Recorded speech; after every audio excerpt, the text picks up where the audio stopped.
You're listening to Ernestly Speaking, the only weekly podcast that covers friends, foes, and anything that goes. And now, for your badass host, Ernest Owens.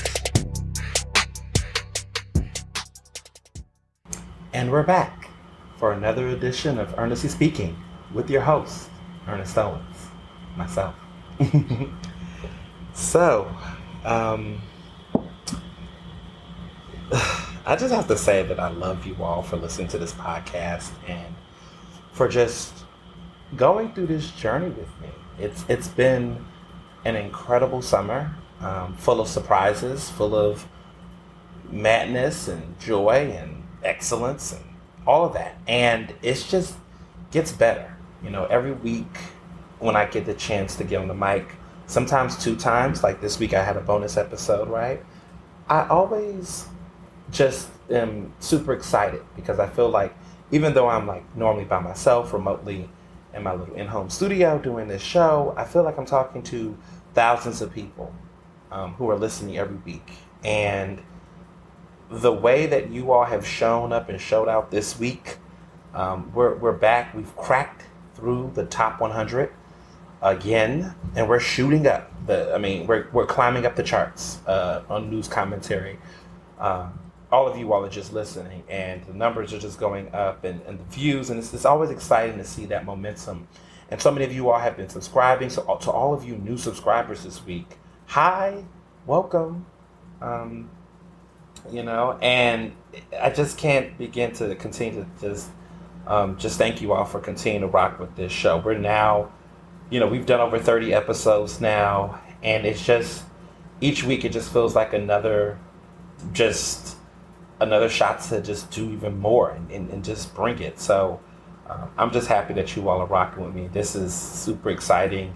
Again, I never thought that I could keep this podcast as consistent as I have, but it's just been a joy. And honestly, next to writing my columns every week, this has been one of the most consistent, exciting things that I get the chance to do and look forward to doing every week. So just thank you for listening. And it just takes me back to my nostalgia when I was in college, because every week I had a radio show called Ernestly Speaking, which some of my subscribers and good friends who listen to this remember those days when I was in school. And I had fun doing broadcasting this type of way, because everyone knows me as a print journalist, but I started off doing broadcasts through radio in college before I started to do my column and started doing writing. And then the writing took off, and then I always said, maybe I'll come back to this, and I always, never had the time. And then I just, during the pandemic, got inspired again to just really, give it a shot. And it's been a long time coming, but I'm back. And the support and the listeners reminds me to that it's never too late to give another shot, to do it again, to come back, to return, to reinvent yourself, to grow with yourself and do something different. And this is that opportunity for me. So just cannot thank you all enough. This week, I guess we have made the news with everything that's going on with this special edition episode that I did that involves Darius Crooks. I got a chance to interview the incredible, the incomparable Angela the Kitchenista Davis, who we're just busting it up like good Judies and just talking about this work she's been doing, exposing a lot of the allegations and the some of the receipts on this Darius Williams guy, who was known as Darius Cooks, but now hashtag Darius Crooks, right? And so many people, Sonny Anderson retweeted in his show, love. A lot of you all was just out here retweeting it, sharing it, telling people all the good things about it, just really spreading that word. And people was listening. And I just hope that more people continue to listen to this show and just, listen to that episode and get inspired and step up and speak out, because this guy is still out here on Instagram and on social media doing a lot of flexing and just a lot of weird stuff. Apparently he was on Instagram throwing shade at the Kitchenista and the podcast episode we did. Apparently, listen, I didn't even look at it, but I just know that this dude is really pressed and he's trying to, he's listening.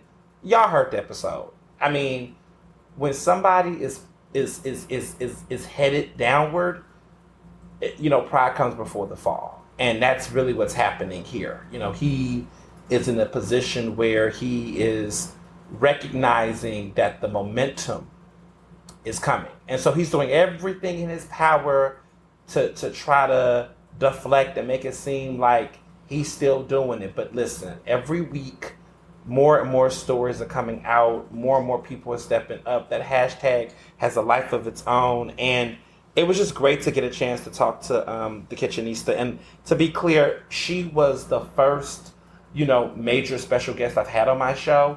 My bestie Jamarcus and I did an episode together not too long ago, Queer Black Hotels, which was great, or Black Queer Hotels it was. And it was fun, and you should listen to that special edition. It was kind of funny.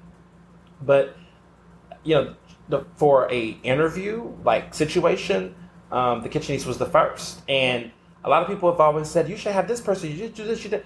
Listen, it's a rare occasion that Ernestly Speaking is having guests. You have to be in some shit. You got to be slaying. You got to be doing something that just makes sense, right? And, I've been, having guests on the show, something I would love to do. It's not something I want to do every week because it takes a lot of, preparation for that and coordination. But it's got to be hot. It's got to be something where people got to say, yeah, I need to listen to this because this person, So there's people I would love to interview, but it has to be very, hot. And it's just this. I've been following this Darius Crooks things for several weeks, and it just made sense. Like, Angela and I have built a cool, relationship and connected just through her integrity and the work that she's been doing. I'm a big fan of her work and her food and everything she's got going on. So it was the collaboration to happen. And so I just, want people to understand how much of a treat that was to have her and how special that episode was.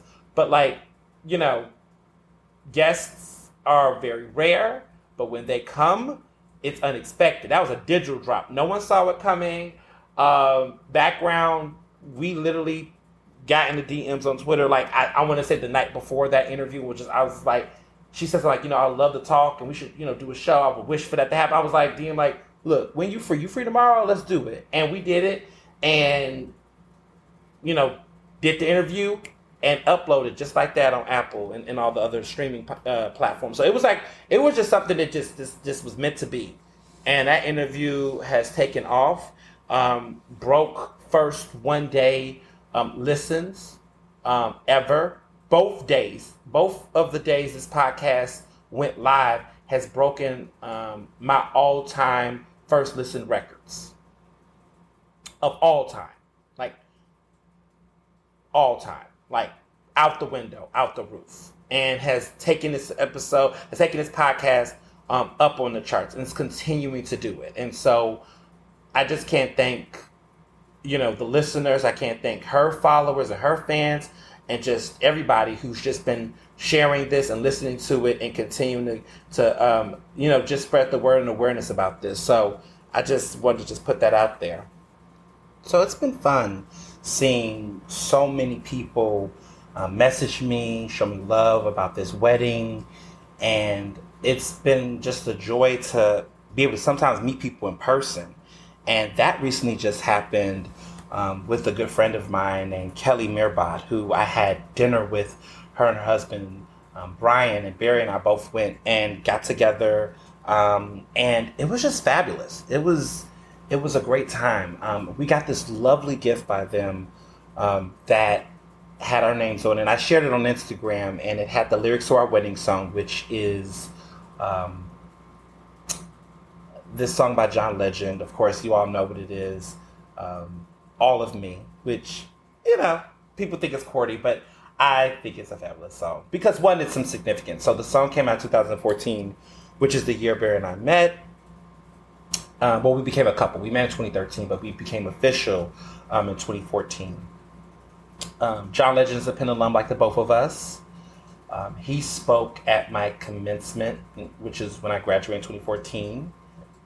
The song was a #1 hit, And it came out around the time where we started actually dating. Like the single actually dropped around the time where we started to, be a couple. So everything about it just worked. And it's going to be a perfect wedding song. And we just loved it. And so they got us this framed lithograph that was made from a local artist that had the colors, and it was a heart, and it had the gold, and it had the lyrics, and it just worked, and it was a fabulous gift. And we had like a 5-course dinner and listened to music and was drinking wine and sipping tea. It was just a great time. And it just reminded me of just how this wedding is really coming, and how many people are like really excited about it and have been spreading the word.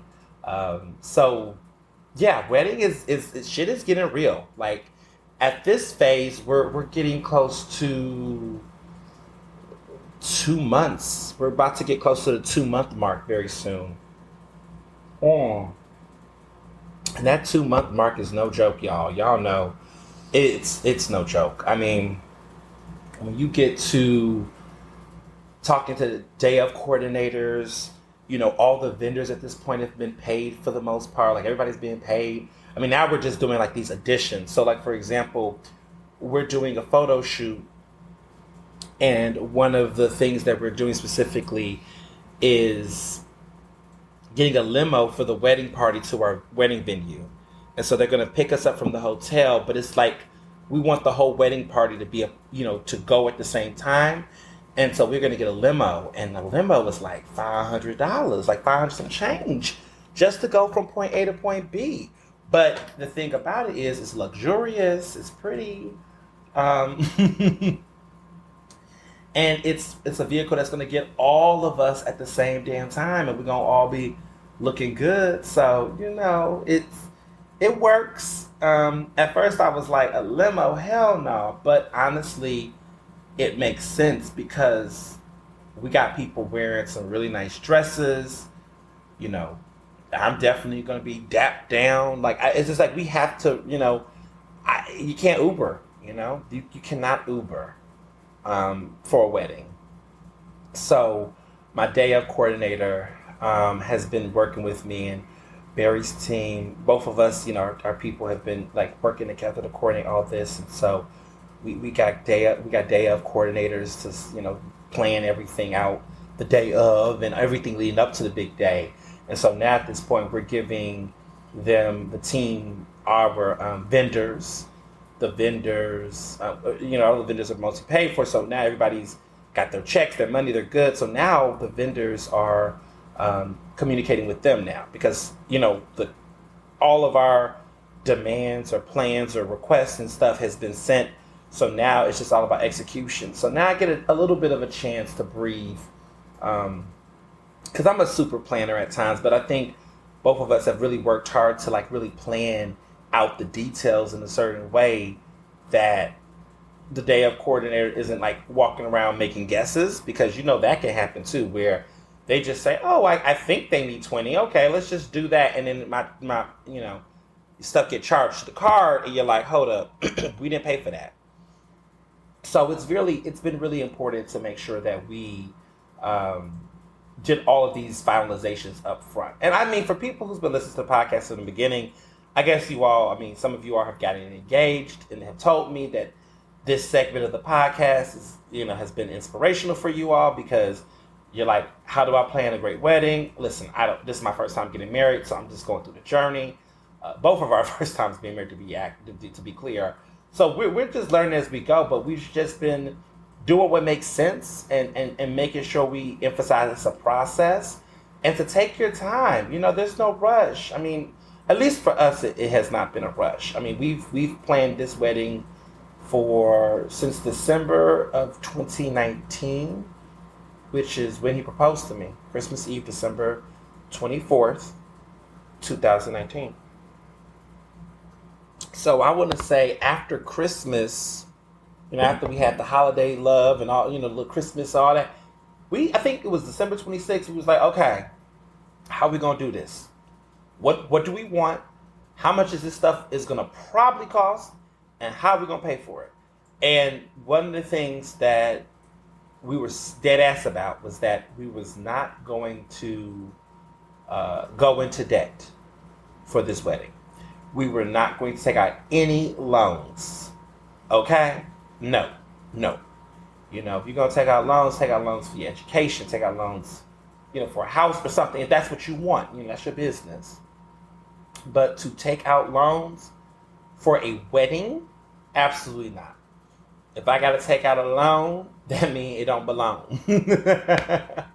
No, we was very serious about that. And so we just worked. We hustled. We just, you know, Mr. Johnson has a side business. He does communications in the day, but Bart does bartending gigs and stuff through his business at night. And I, you know, of course, you know, I've been doing speaking engagements, consultations of the work, and my journalism career is taking off. His career I got a new job during the pandemic, got a promotion, got his side business, his bartending business, or whatever, has taken off, and it really, you know, done its thing. And then all of my stuff really then took off too. So it's just like things kind of increased for us. And then the pandemic happened, which in a way, I want to say, I think financially did wonders for us, because money we would have spent on like traveling or going out and doing all that, we was at home. So we had to grocery shop more, which, you know, we're big foodies.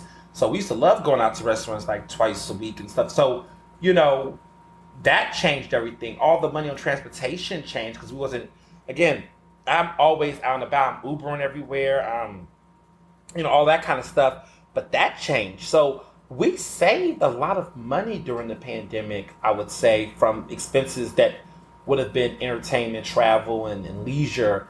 And so that helped us, in addition to the fact that we was also making more money.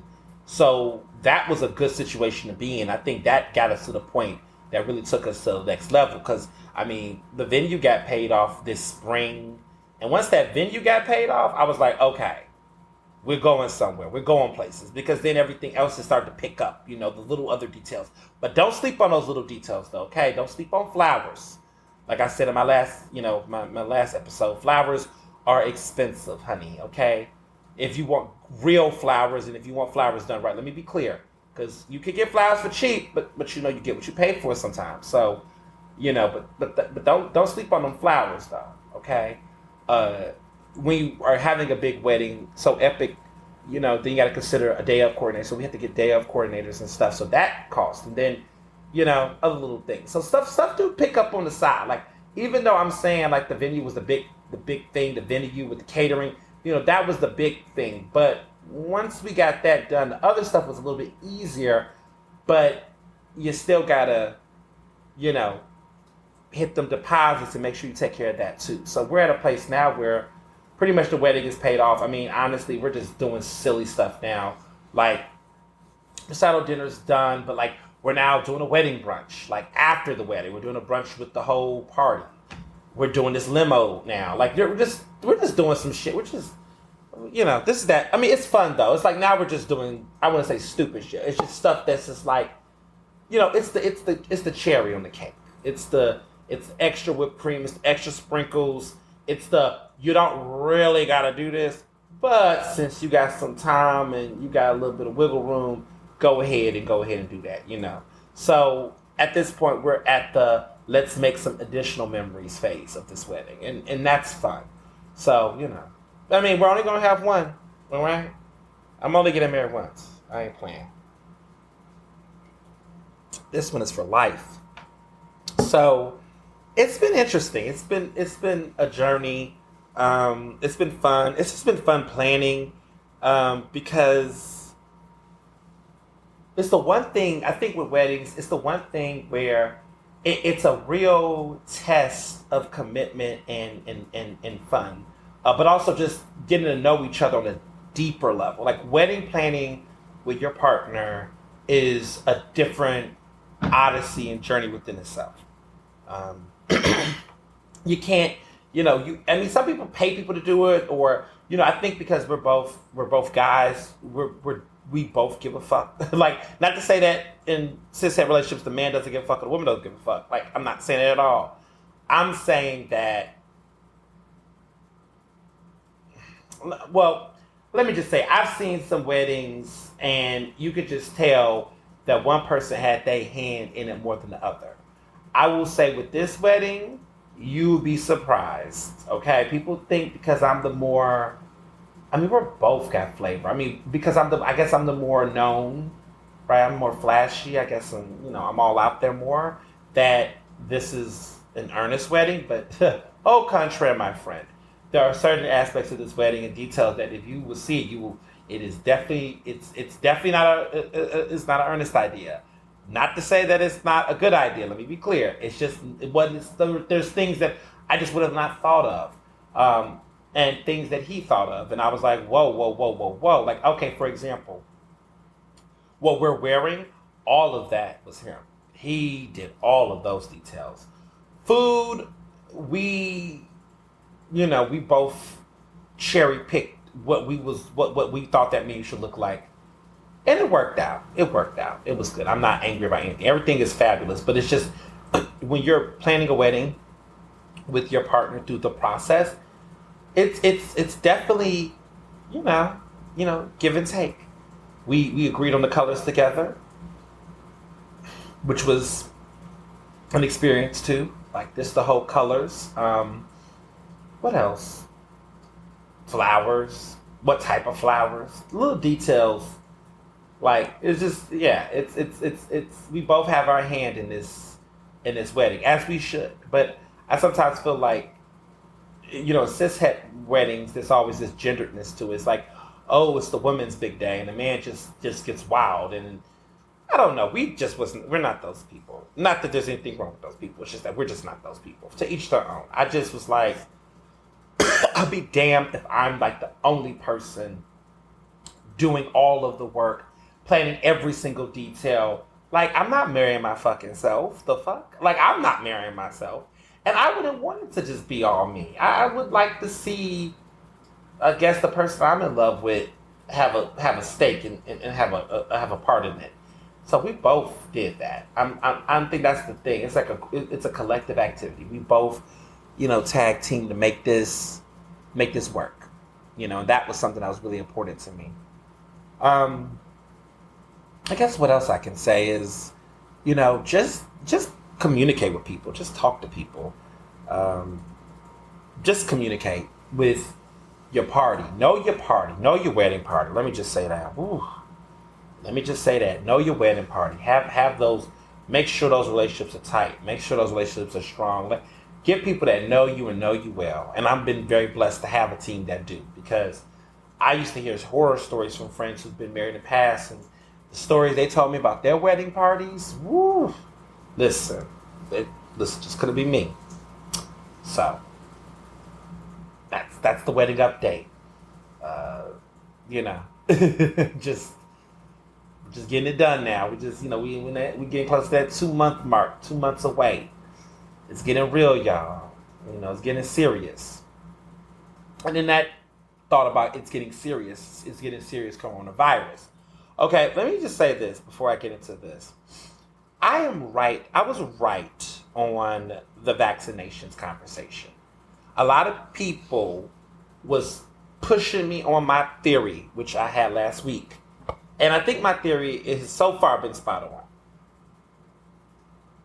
I don't think we're going to have a government shutdown. I think we're in a place where, in certain cities, like I think in Philadelphia, they said 76% of people in Philadelphia, live in Philadelphia, have at least one shot.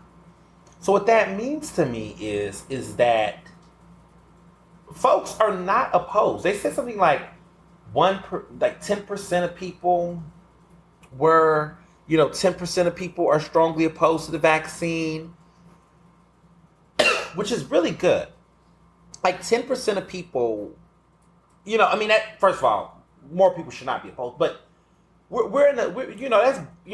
the lowest double digits is 10%. So to have 10% of people,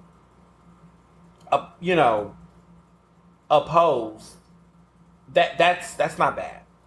Especially when we see the turnaround and the shift. More and more people are getting vaccinated. More and more people hopefully are going to, break that 10% and make it less. but we have to continue to get people vaccinated. And the thing for me is that what's happening now, look at New York, is that these restrictions are coming through the pipeline. Like the government is saying to people pretty much, look, we can't afford to shut down. Fuck around and find out. If you don't want to get vaccinated, that's a personal choice. If you don't want to get vaccinated, that's a decision that you have the right to have. But you cannot go to restaurants and bars and public places and gyms with the rest of us. So I wrote an op-ed for Philly Mag that basically said that, if you're unvaccinated, you shouldn't get to have fun, in the sense of you don't get to benefit off of the work, the sacrifice, the courage, the integrity that many people like myself who got vaccinated did. You don't get to sit around here and spit out conspiracy theories, talk shit about vaccines, but then want to come up and sit at the table with folks who got vaccinated and benefit off of the fact that it was our decision to get vaccinated that opened up these cities. Let's be clear. The reason why these cities have reopened, the reason why people went back and got to go play, the reason why you have people saying things like, back outside is this, that, and the third, is because of people like myself and others who got vaccinated.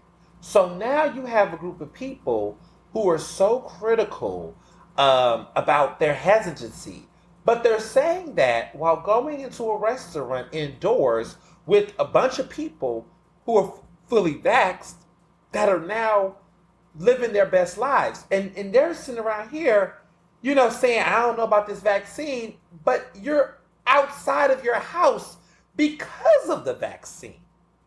So all of this conspiracy theory, this fear mongering, it's cowardice, it's selfish, it's bullshit.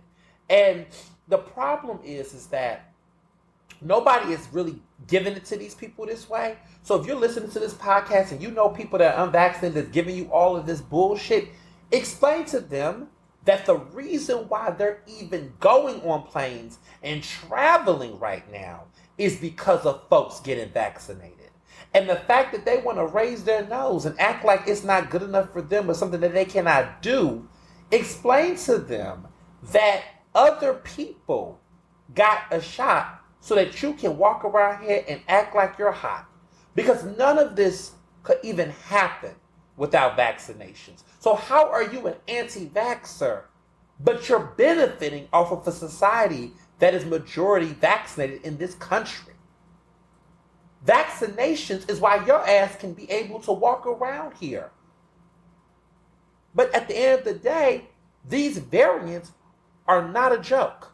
Okay? We got variants out here like streaming platforms. I mean, there's Google Plus, Paramount Plus, Fox Max or whatever it is. What's the other one? Hulu Plus, Netflix. You got all of them. We now have COVID-19, right? COVID-19, COVID Delta variant, Delta Lambda, Delta Plus. No jokes. I think there's a Delta Gamma might be coming. Who knows? By the time we finish, there's going to be like the divine nine of Delta variants. It's going to be Delta Omega, Delta Alpha, Delta Psi-Phi, Delta Sigma Rho. Like, I don't know what's going to happen next because the variants are coming. The variants are here. The variants are real. And people are out here playing around with these variants like it's no joke. And so, there's been, research and science is saying that the Delta variant is highly contagious, more contagious than original COVID.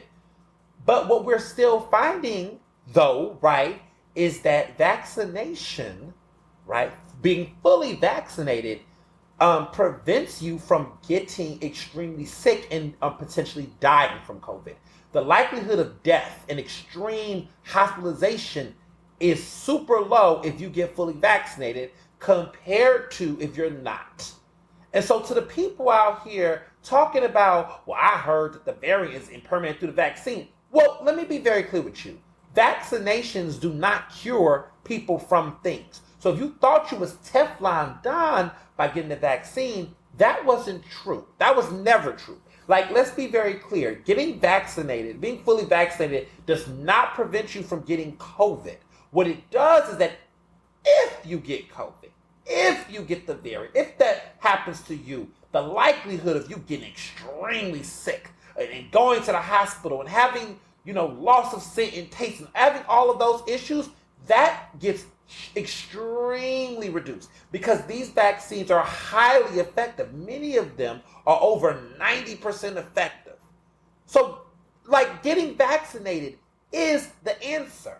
Wearing a mask along with full vaccination is really reducing your ability to get COVID. I mean, use that hand sanitizer. Let's do PPE, okay? Like, let's get serious about this again.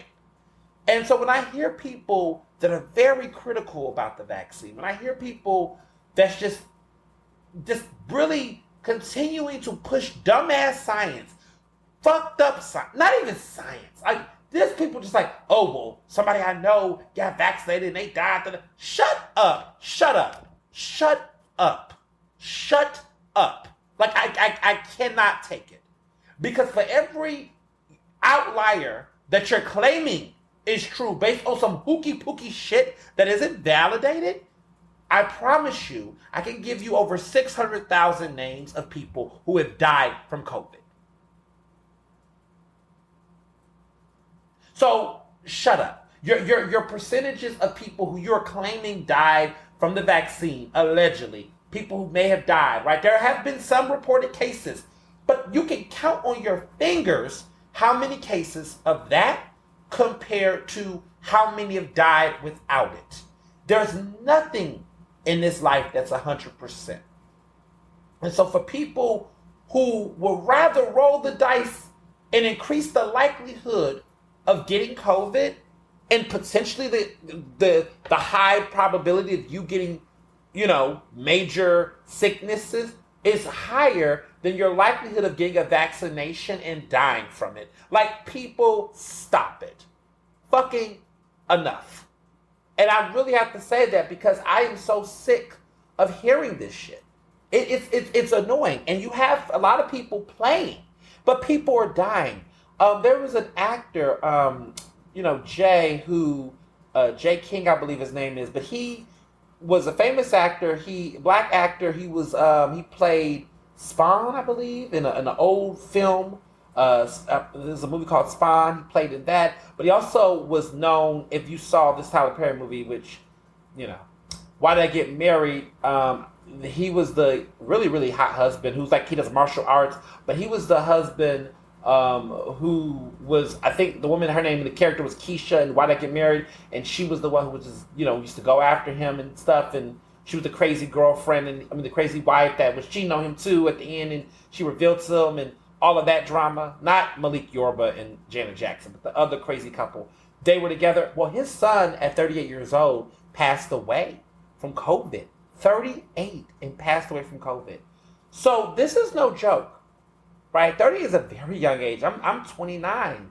Like that like people are dying, and now kids are getting it. I think the recent number says 70,000 kids now, have gotten COVID recently. Like, now the kids are getting COVID. There was a time where a lot of news said COVID was rare amongst the kids, youth. It wasn't that, but kids get sick, right? Kids are small. Kids get sick, and so it was hard for kids to get COVID in the earlier phases, like, when they were in the house and it was lockdown. But now that kids are going to camps and kids are going to things like that, they're meeting other kids. And if the parents are, running around here getting COVID, then it's impacting their kids. So what's happening apparently, and this is just the science, right? And this is what I want to break down because there's a lot of misinformation going out there, but this is all CDC information, is that, yes, a person who is fully vaccinated can get COVID and can spread it to other people. Here's the thing. If you are fully vaxxed and you encounter somebody who has COVID that's fully vaxxed, could they spread it? Sure. Issue is that it's not going to be as fatal or any of those things compared to if that fully vaxxed person who does have COVID gives it to someone who is unvaxxed. If that person gets it, like the shit, it's going to impact them in a different way. The likelihood of them getting severely sick still remains. The answer is vaccination, period. COVID is not going to go away immediately, right? I think there was a narrative of thought that this would just go away instantly. That's not going to happen. Like, that's not what we're seeing in our forecast. Like, this is going to be something that's going to take a little bit more time because motherfuckers just won't do what needs to be done. Because people have not been getting vaccinated, it's now opened up the floodgates for more variants to come. So how many more variants is it going to take before people say, you know what, we need to get this under control so this shit can cease, right? Because the more and more people keep treating vaccination like it's an option rather than a mandate, the more this is going to continue to fuck with us. So the answer is vaccination. There are websites. Go to CDC. There's a locator where you can literally put in your zip code and you will find nearby locations for you to get a vaccination. It is free. Rather than sit up here trying to spend money on vax cards and stupid shit like that, get fucking vaxxed. There are people I know who have lost their parents because of COVID. There are people I know who've lost siblings. I know people as close as my wedding party who've lost family members to COVID. Okay? This is not a joke. It's not. And COVID doesn't even matter about age. Everybody thinks it's just elderly people. No. There are people in their early 40s. There are people in their 30s getting this and dying. Okay? You just don't know how your body can respond to it. Everybody wants to talk about vaccines and shit. Shut up. Like, here's the crazy part. You have gotten rubella, measles, smallpox. You done gotten every other vaccine under the sun. Many of you all have gotten flu shots. Stop it. Stop. And this is not the flu shot. Stop comparing it to the flu shot. Okay? Even though the flu can kill your ass too if you keep fucking around. But because so many people have gotten flu shots, because so many people have gotten vaxxed, gotten flu shots and stayed home and cleaned their hands, last year, the influenza, it went down. And people getting the flu went down in America last year because so many people was getting either flu shots or staying home, getting cool, getting clean, washing their hands. That it didn't even spread last year. It wasn't even an issue last year because of how many people, practice the proper protocols. Because to avoid getting a flu during flu season is 1, get a flu shot, 2, wash your hands, cover your face, not wash. So people wearing face masks actually made flu season last year not that big of a deal, which goes to show you that just continuing to, 1, get vaccinated, but also continue to practice decent sanitation, because it's weird hearing all these celebrity stories of celebrities being like, "Oh, I don't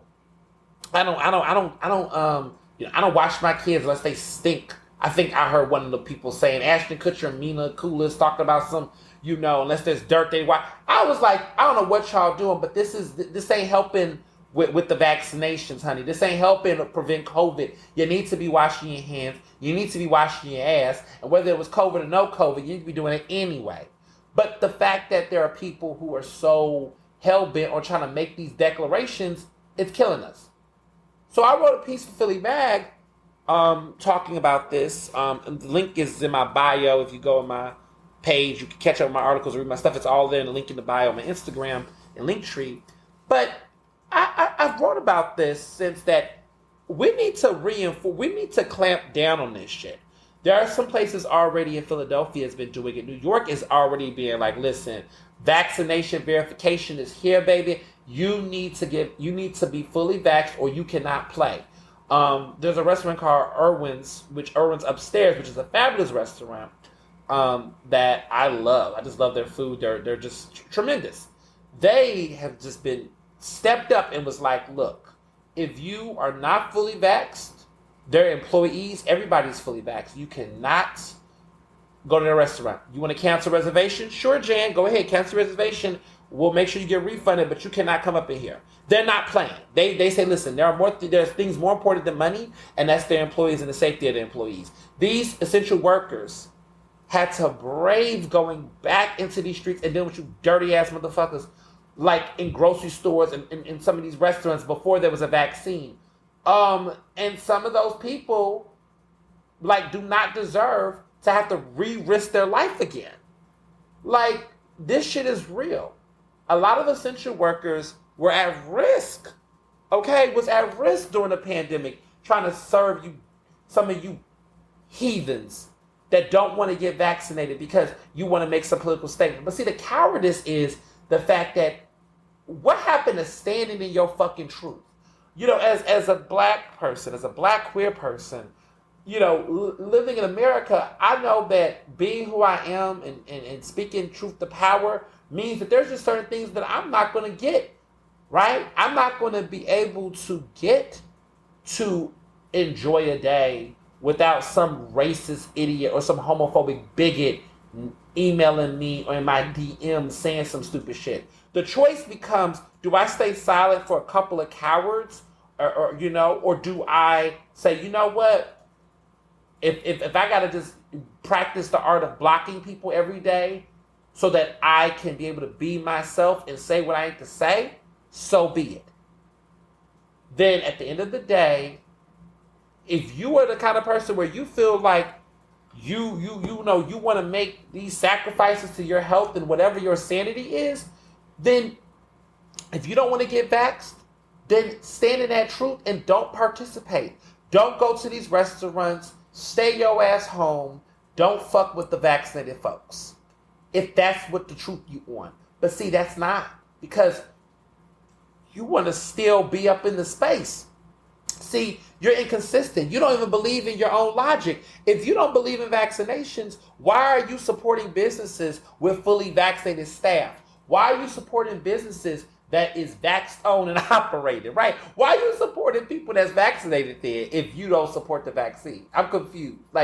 I'm confused. How do you think that's okay? Like on a sociological tip, I was arguing with this ignorant ass woman who could potentially be my cousin, probably, you know, down some bloodstream. But Candace Owens and I was on Twitter recently getting into it, and you know, she's on her bullshit. So Candace Owens claims, okay, that she is not vaxxed and she refuses to get vaxxed because, you know, it's her freedom and her individuality. This is the dumbest shit listen, it's just some dumb shit. So, you know, she's, you know, all this conversation right now about vaccines and variants, and she's going to make some argument talking about the government or whatever could have just admitted that they're not effective.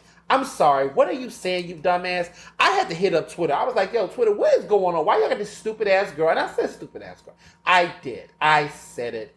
Because when you're out here in a pandemic that's killing hundreds of thousands of people, and you're sitting over here spreading misinformation, you are stupid.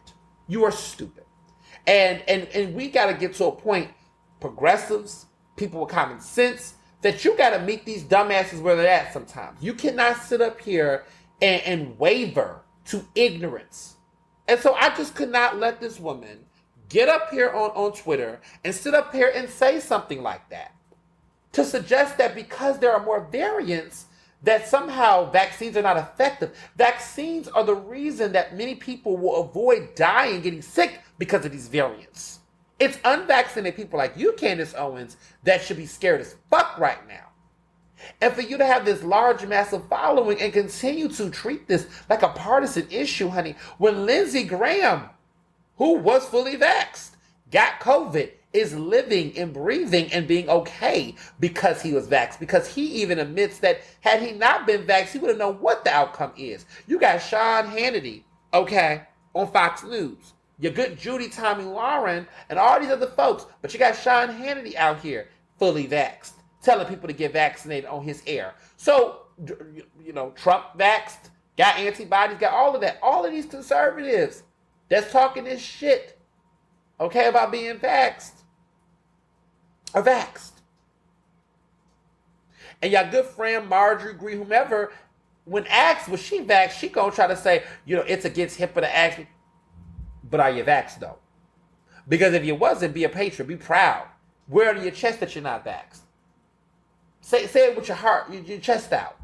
See, it's the two-step for me. It's the backpedaling for me. It's the I want to talk my shit, but I want to still be complicit with it. See, a lot of these congressional folk talking all this about the vaccine, talking all this about liberties, but they asses got vaccinated, okay? Because they read the science, they read the information, and see, the problem with politicians is that they want to make everything a partisan issue to rally around support. I miss the days, if they ever existed. I guess maybe there was a time when it did. Maybe during the swine flu, I don't remember. But I miss the days when when it came to public health, it wasn't this partisan. Maybe it always was. But I just feel like, I remember stem cell research was a controversial thing, right?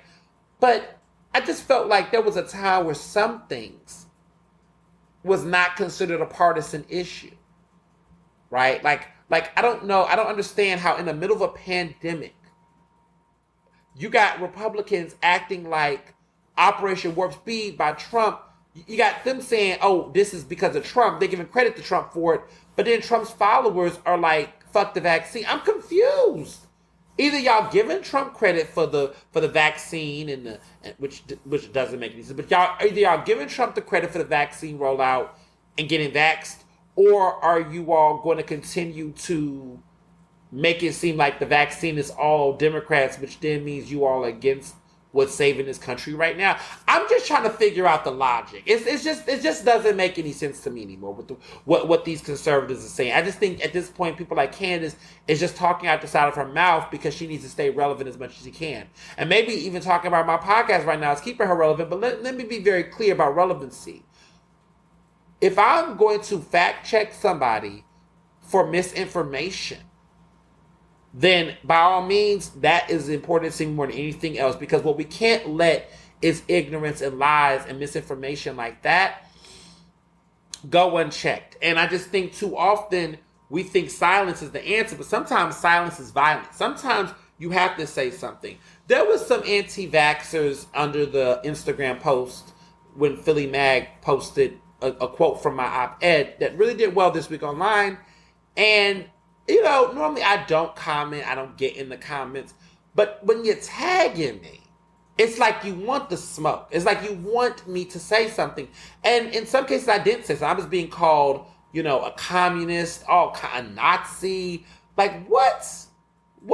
Are we real? Are y'all dead at? Like, what? Because I'm asking for the city to mandate vaccinations in spaces and places that they should support these restaurants and groups that are following suit. Like, there needs to be some mandates. What New York is doing, I hope Philly doing. I think Philly is I don't know what's going on with Mayor Kenney. Clearly Mayor Kenney, just this nut. But we just keep playing with this. We keep tethered in that line of whether or not we're going to do something or not. Either you're going to do it or you're not going to do it. But I hope we get to that New York part. I hope we get to New York. I hope that we follow suit with what New York is doing when it comes to this vaccination thing. We got to. We cannot play with this, y'all. We really need to see results. And it's really hard because, I like I said, what we're experiencing right now, this can be preventable. We can really drop these cases, y'all. They're climbing because people are just playing. We can reverse this. Not all the damage, right? Because COVID has left a mark. But it doesn't have to happen like this. It just does not have to happen like this. These kids are about to go back to school. Do it for the kids. Do it for the kids. Do it for the kids. Please. Please. And I'm serious. I really hope that more restaurants step up. I've heard Martha's, they're doing something. Kalaya is doing something. They have some really great food. I just think more restaurants need to step up and do it. I really do. It's there's an opportunity here. To keep it 100, right? So I'm the president of the Philadelphia Association of Black Journalists. Our organization recently put out a full-fledged mandate and statement that told our members, we have over 300 members, that we're planning to do in-person events back in the fall. Everybody must be fully vaxxed in order to go to our in-person events. Period. It's no joke. We are doing verification, which means people need to bring these vax cards. Real quick. A lot of people, sometimes what annoys my folks, and this is a sidebar, is that every time people try to do the right thing or create a system, there's always these people that come out with these motherfucking outliers. It's just like there's always that, but this is it, like, go away, right? So there were people, not in my membership, but just other folks down yonder when I hear about this vaccination proof thing, right? Nobody from our organization, thank goodness, because they just get it. My people, our people are smart. But there was some people I was overhearing that was like, well, people can get fake cards. What about fake vax cards? Let me tell you something. If you are running a membership organization and you know your members, hey, listen, try to come around here with a fake vaccination card. Everybody keep talking, like everybody loves to just put out these Debbie down. There's always some bullshit. That's not the point. Using discernment, using common sense. My whole thing is the people that get a fake vax card, I can only imagine that's going to be a federal violation on some level, right? Like that you plan, okay? If you somebody out here distributing fake vaccination cards, child, count your days because you're going to jail. You're going to jail. My thing is, if you got to do all this work to get a fake vaccination card, what does that say about you as a person? What does that say about your character, who you are? Do you, like, it's almost like you're asking for karma. It's almost like you're asking to get COVID. Because here's the thing, like I said earlier, for those who was paying attention to the science, 2 fully vaxxed people could have COVID. Will they die from it? Most likely not. But your ass go there to this event and you're unvaxxed. You could get COVID from those people. And if you get COVID from those people, we're going to pray for you. Because you just don't know what that will do to you. You don't know what that's going to do to your body. You don't know what it can do. I have had friends who've gotten COVID. I have had friends who've had long COVID, which is basically the aftermath effects of COVID on their body continues to carry even afterwards.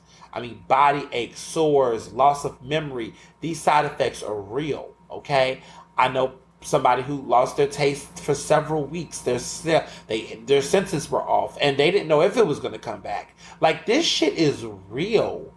Okay, like, this is no joke. You don't want no parts of this damn COVID. Don't roll that dice. Just get vaxxed. Just get vaxxed. Just get vaxxed.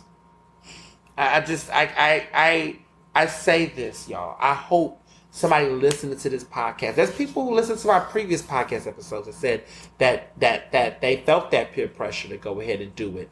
Do it for your kids. Do it for your family members. Do it for other people. We could get at the finish line if we get the fuck out the way of ourselves. Get out of your own way. It's just get out of your way. Get out of your way. It's gonna be okay. Get the shot. Do it for your kids. Do it for yourself. It will make you a lot better. When I got vaccinated in January, y'all, I cannot begin to tell you how I felt. There was this level. There was this fear that just left me. I just don't even remember what the world was like when I was unvaccinated. I don't even remember what that felt like. But it was scary. Okay, I was just could not do anything. Okay, I was scared to go anywhere. I didn't go anywhere, y'all. It was tough. When I got vaxxed, there was just a part of me that just felt like, okay, I got a little bit of just normalcy. I know things ain't 100% what they were before, but it just felt like okay.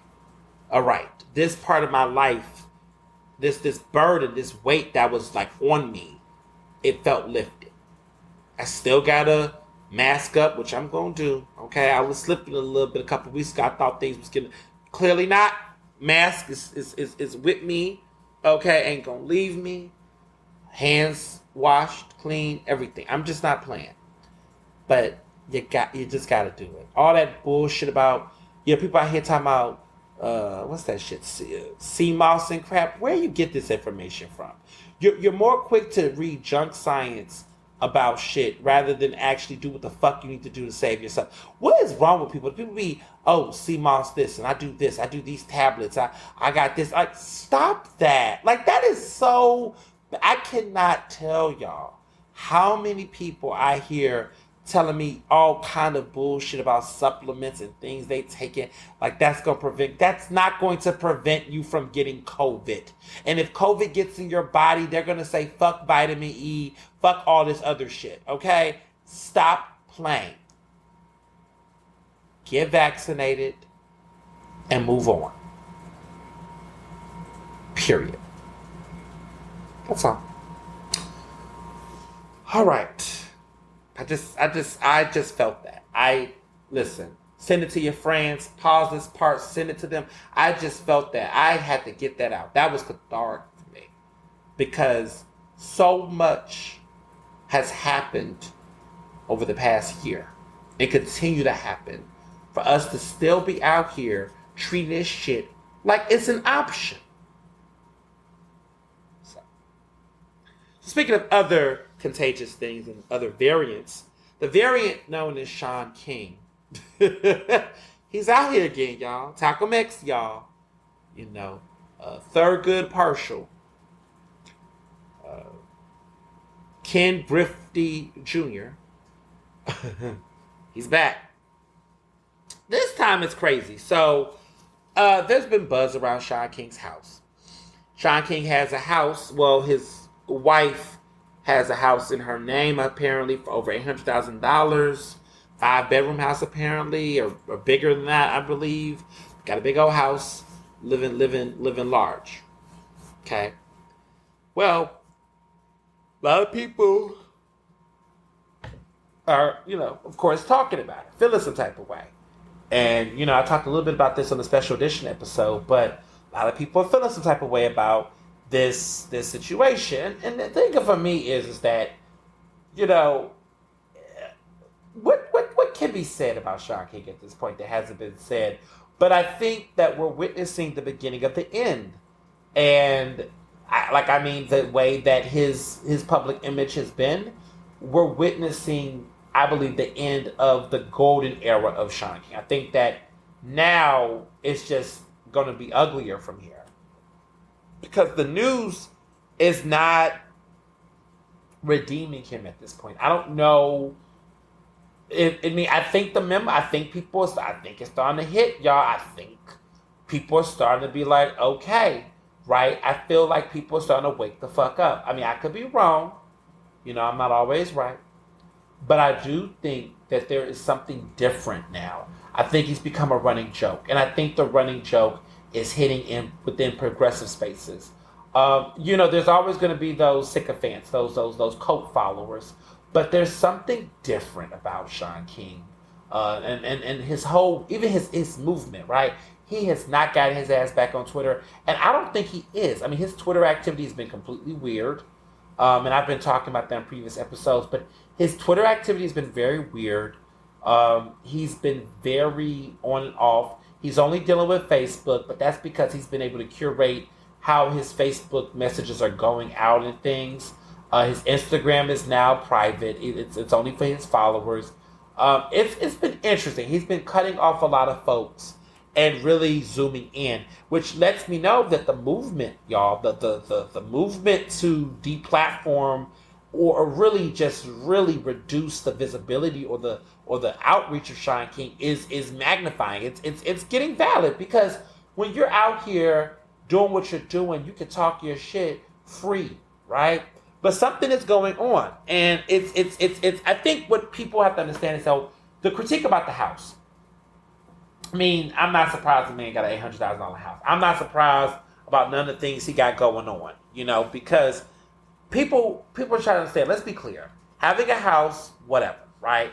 He ain't got no multi-million-dollar house like Patrice, Colors Khan did, okay? Because, co-founder of Black Lives Matter, y'all saw how the moment she got that house, people exposed the fact that she got that house, that was the moment where it went down for her. She stepped down from that position. She said she was going to already, but it seemed like it went a little faster than planned.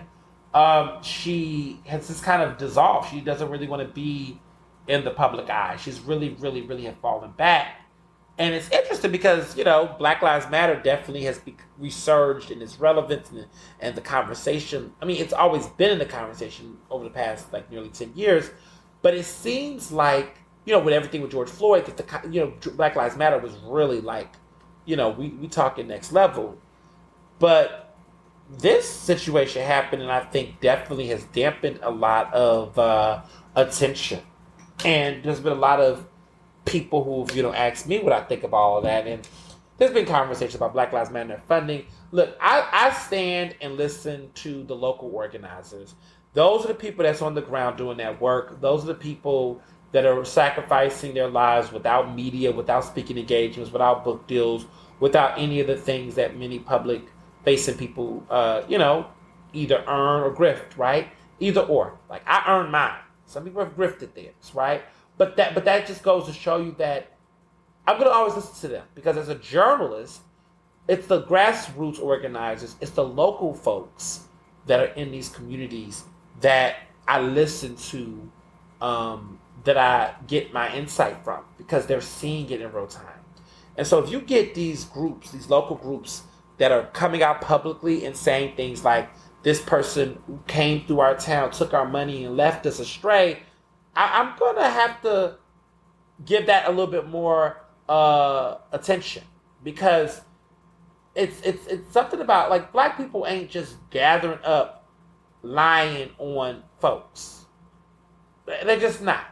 You got groups of Black women who are mobilizing, right? That are putting their jobs on the line, that's putting their lives on the line. And I'm supposed to just believe that these people are lying. Young people, queer people, folks that's on the ground, they're just lying on Shanky, they just lying on these people. Nah. Because as somebody who has seen, in even in Philadelphia, local movement scenes, I've seen folks on the local level that have came into these organizations, tried to shake their shit up and exploit them for their own personal gain. It's real. It happens in a lot of places. And so I'm going to always listen to them. And I think people who sit up and act like everything is just a hater, you better stop that. You better listen to what people are saying. Because sometimes, yes, people be hating, okay? People are straight up haters, right? People just saying, fuck this person. But if people are coming and they're having receipts and they're having some real conversations, I mean, I guess it's warranted. It's warranted. And you could choose to say, listen, agree to disagree, or, look, I made amends in the past, I'm working on it now. I mean, whatever the case is, have some explanation, be transparent, and move forward if your intentions are right. But intentionality is key. And I think that that's what's missing with Shaun King, is that there's no intentionality behind his lack of accountability. Everybody is not a white supremacist or a Black person who got brainwashed. That narrative that he's making, he's really finding ways to change the narrative. So there was credible media outlets that talked about the fact that Shaun King had this $800,000 plus house. He turns around and says Fox News, this, that, and the third. But one of the things one of my followers noticed, that with the Fox News argument, Fox News wasn't the one sharing it.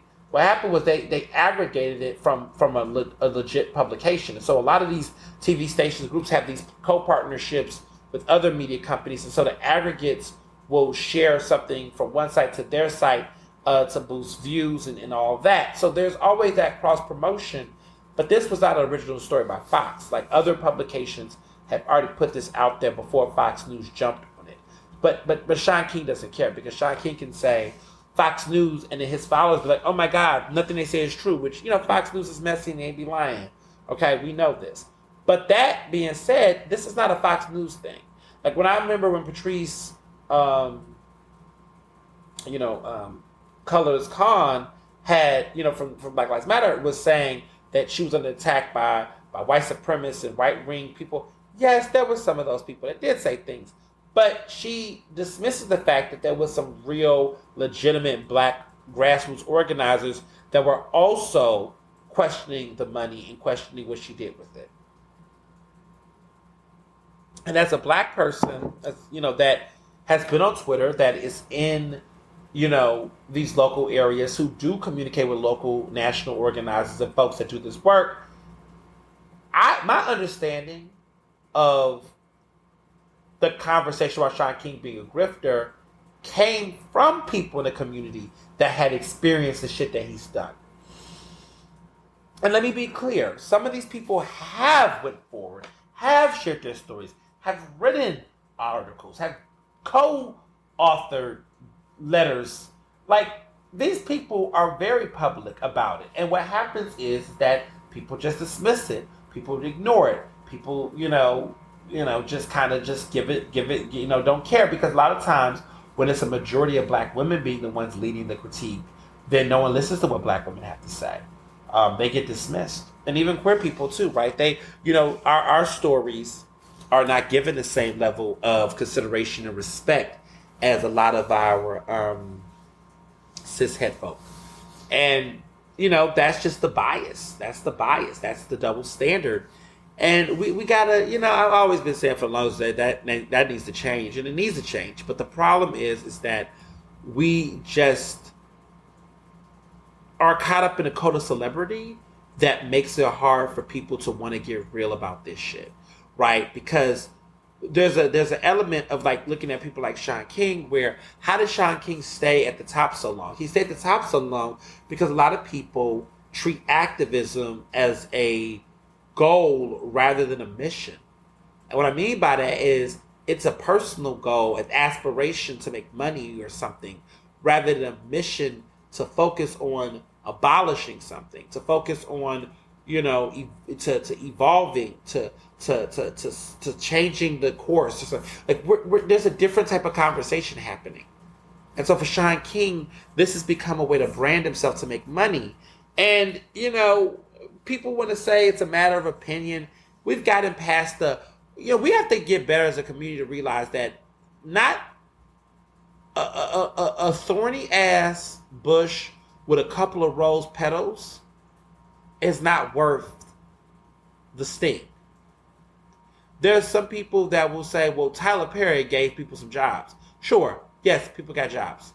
Jobs that were not labored or unionized, right? Ununionized labor. Okay? That's anti-union labor, right? So that's one. But then there's the second one where I'm like, okay, but what kind of content is producing, right? And it makes me think about people like, like a Shaun King, where they say, well, some of his stories have spread an awareness and got people talking. Sure, but how did he spread that awareness? And what are the lasting impacts of his exploitation of black trauma and black death in media? The lasting impact of that, or the fact that there are families who he's, like a Tamir Rice's mother, for example, who has been outspoken. Tamir Rice's mother, Samira Rice, has been outspoken about the fact that she said that Shaun King had used the death of her son to raise unauthorized funds that never went to her. That's what she's claiming publicly. And so people are looking at this, and these people are not going away. He's tried all kind of stunts and things to intimidate and to scare people and to dox them and to troll them, but they're still standing on these truths. And so you have to be a person that has to say to yourself, either A, I just want to follow the black guy, allegedly. Let's just say white person. I want to follow the white person who, looks more like me, seem like they're more aligned with my politics, than trying to fake the funk and be something you're not. Like, you just got to figure out who you want to be in the situation. And I think too often we don't consider what happens, when we fake the phone. So this house, the situation, he wants to claim that, he's being targeted. He wants to be Malcolm X so bad, y'all. Talcum X wants to be Malcolm X so bad. He wants you to think that there's a bounty on him, a target on him, and he's got a child. Please, no, please. I don't believe it. I mean, yes, are people talking? Sure, but at the end of the day, like Sean King, we don't believe you, girl. We don't believe you. Ciao, bye. Okay, bye. Speaking of other people need to go bye-bye. DaBaby. I just, this situation with DaBaby has just been an entire clusterfuck, an entire catastrophe. I mean, unless you've been living in Iraq, this man a couple of weeks ago, I guess now what's going to be about 2 weeks now, went on Lollapalooza. No, he did go on Lollapalooza. He got canceled from Lollapalooza. Actually, it was Rolling Loud. I got to keep up my music festivals. Shit, I ain't going to them. But he's been removed from musical sets. They left and right. They've been taking his ass the fuck off of these musical sets. Just like, no, you're not performing. Nope, you're not performing. No, you're not performing. Like, they've been just taking him off of the rosters because,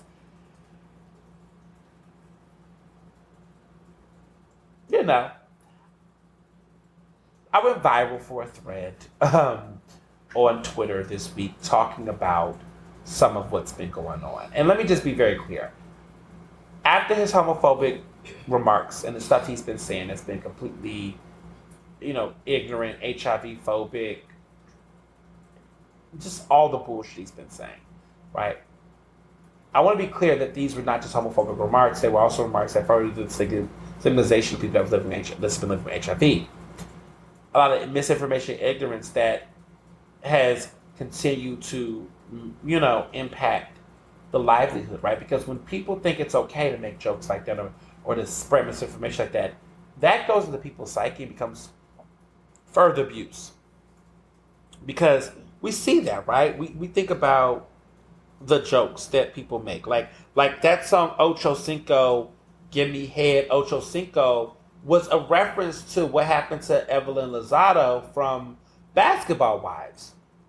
But people was referencing that headbutting, but that was a reference to domestic abuse that she allegedly experienced from Ocho Cinco, that football player. So the headbutting reference, but it was turned into a song, and we thought that was okay.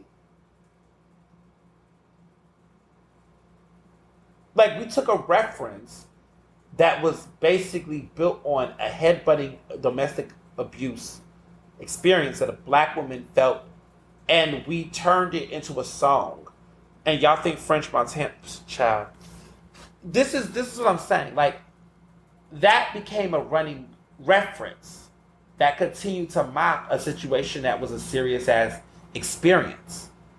And we think that's okay. And so if DaBaby was able to keep making comments like that, that becomes in the cultural vernacular. Like, people start referencing and talking about HIV like that. People start talking about gay people like that, or creating an environment that isolates and creates. He knew what he was doing. Okay? He knew exactly what the fuck he was doing. And he would have gotten away with it, right? In some ways. But now music festivals have completely canceled him, right? Canceled him off of things. And, I'll be writing about some of these, about cancel culture in general. I don't know how I feel about talking about DaBaby, but just in general, like, everybody's saying no, you can't go. And what's important was there was news in Billboard, right? Billboard, the charts and everything, that publication. They reported that apparently DaBaby was supposed to go do a live. He was supposed to do like a video recording of himself, apologize to the LGBTQ community, apologizing for his remarks, and that was supposed to go on before he did his performance. And that was going to be the decision for like Governor's Ball and all these other music festivals that still, like Austin City Limits, all these people that booked him. that they were all waiting to see what was going to happen with Lollapalooza, because that's what he was supposed to perform at. They took him out, replaced him with Young Thug, and they did that because of the fact that he did not hit that deadline to submit that video. His team did not do it. He didn't submit it. And let me be very clear. That was a choice. Like, he refused to do that video. That was a choice. And he lost hella money. It cost him. And I don't think he realizes that, in my opinion, I don't think he's going to really recover from that. Will he have his cult followers? Will there be some people like Boosie Badass giving him a platform and letting him come on shows? Sure. But that acclaim and that appeal that he once had, I don't think he's going to get that. Like, this rappers like him, that's how they make their money. They make their money doing these live shows. They make more money doing these live shows than their album sales, I think. I don't think the album, I mean, I think a lot of artists are like that. Like, a lot of these artists are not making crazy money from their album sales anymore, unless they're like Taylor Swift or Adele or Drake or Kanye, I suppose. But like, a lot of these artists are not making money anymore from just album sales. The merchandising, the tours, everything else. Like Taylor Swift, I mean, she's probably making some money off her music, but she's probably getting she's clearly getting the bank from merchandising, tours, and songwriting, and everything else she's got going on. So DaBaby, he's not Taylor Swift. He's not out here like selling like that, having merchandise in that kind of way. But these tours and everything that comes with that, that's the money for him. Guys like him go on tour, that's how they make money. I mean, Future, my goodness, Future makes he used to be a tour bunny, honey. He used to just go out, always on somebody's lineup, everybody's festival. I mean, we were Futured out. I love him, his music, even though sometimes But anyway, he has his issues. But anywho, he goes on tour. DaBaby, that's not, he's not that, he's fairly new. Like, he's not this, he ain't been in the game for over 5+ years in this type of way. So he's going to get hurt economically. And I think it was easy for him to get crushed like a bug because he was he was low-hanging fruit. Like, when you think about it, like, it wasn't like he's been Grammy nominated. He had one number one, hit on the Billboard, Hot 100, which was actually Roddy Ricch's song that he was featured on. He's had a couple of top 10s, I suppose top 20s, but he hasn't been he wasn't that unstoppable. So I don't know why he overestimated his impact. Like, this wasn't going to happen to him. And it came crashing down like the London Bridge. But the sad part about it is that his apology was trash. I'm not even going to read it and analyze it, y'all, because it's just more, it wasn't even an apology, more so that, I guess it was a second, I don't know what the fuck that shit was, but I would say that more of it was spent of him talking about how he needed to be educated and how, there were some people that stood by him rather than just, isolate him. First of all, how do people, the first of all is, ain't nobody's responsibility to educate you on some shit that your grown ass, right? You about to be 30 soon, dude. Nobody should be having to educate your grown ass on anything when you're a multi-millionaire, okay? You got money. You pay for a team, PR, crisis, everything. Child vibe with all that educated. Ain't nobody's job to educate you. And second of all, when you have said something toxic and violent to a very community, you've created an unsafe space and atmosphere for them to even feel like they can even fuck with you at all. So for you to have the expectation that not only can you disrespect them, but these same people can feel like they can trust you enough to break bread with you and educate you, you're asking for a lot, okay? That's like, think about it. A white supremacist saying some crazy white supremacist shit and then turning around and saying, I don't know why the black community, won't educate us about it. We didn't understand it. Why would anybody take that seriously? Why would anybody believe you? That's bullshit. Try again. Okay? So all of that just was a complete turn off from the jump. The second apology, even though he spent multiple times trying to double down and troll on what the fuck he did, none of this worked. Everybody from Elton John to Madonna to other people chimed in to tell this boy bye. Okay, even Questlove did from Philly, y'all. And he tried to act like he knew who Questlove was, even though Questlove had performed at one of his sets that he did on a late night show. What are you talking about? What are you doing? Just an epic fail. and he got what he deserved. And I think the real message here for people is, and I have to say this, is that you could just be silent.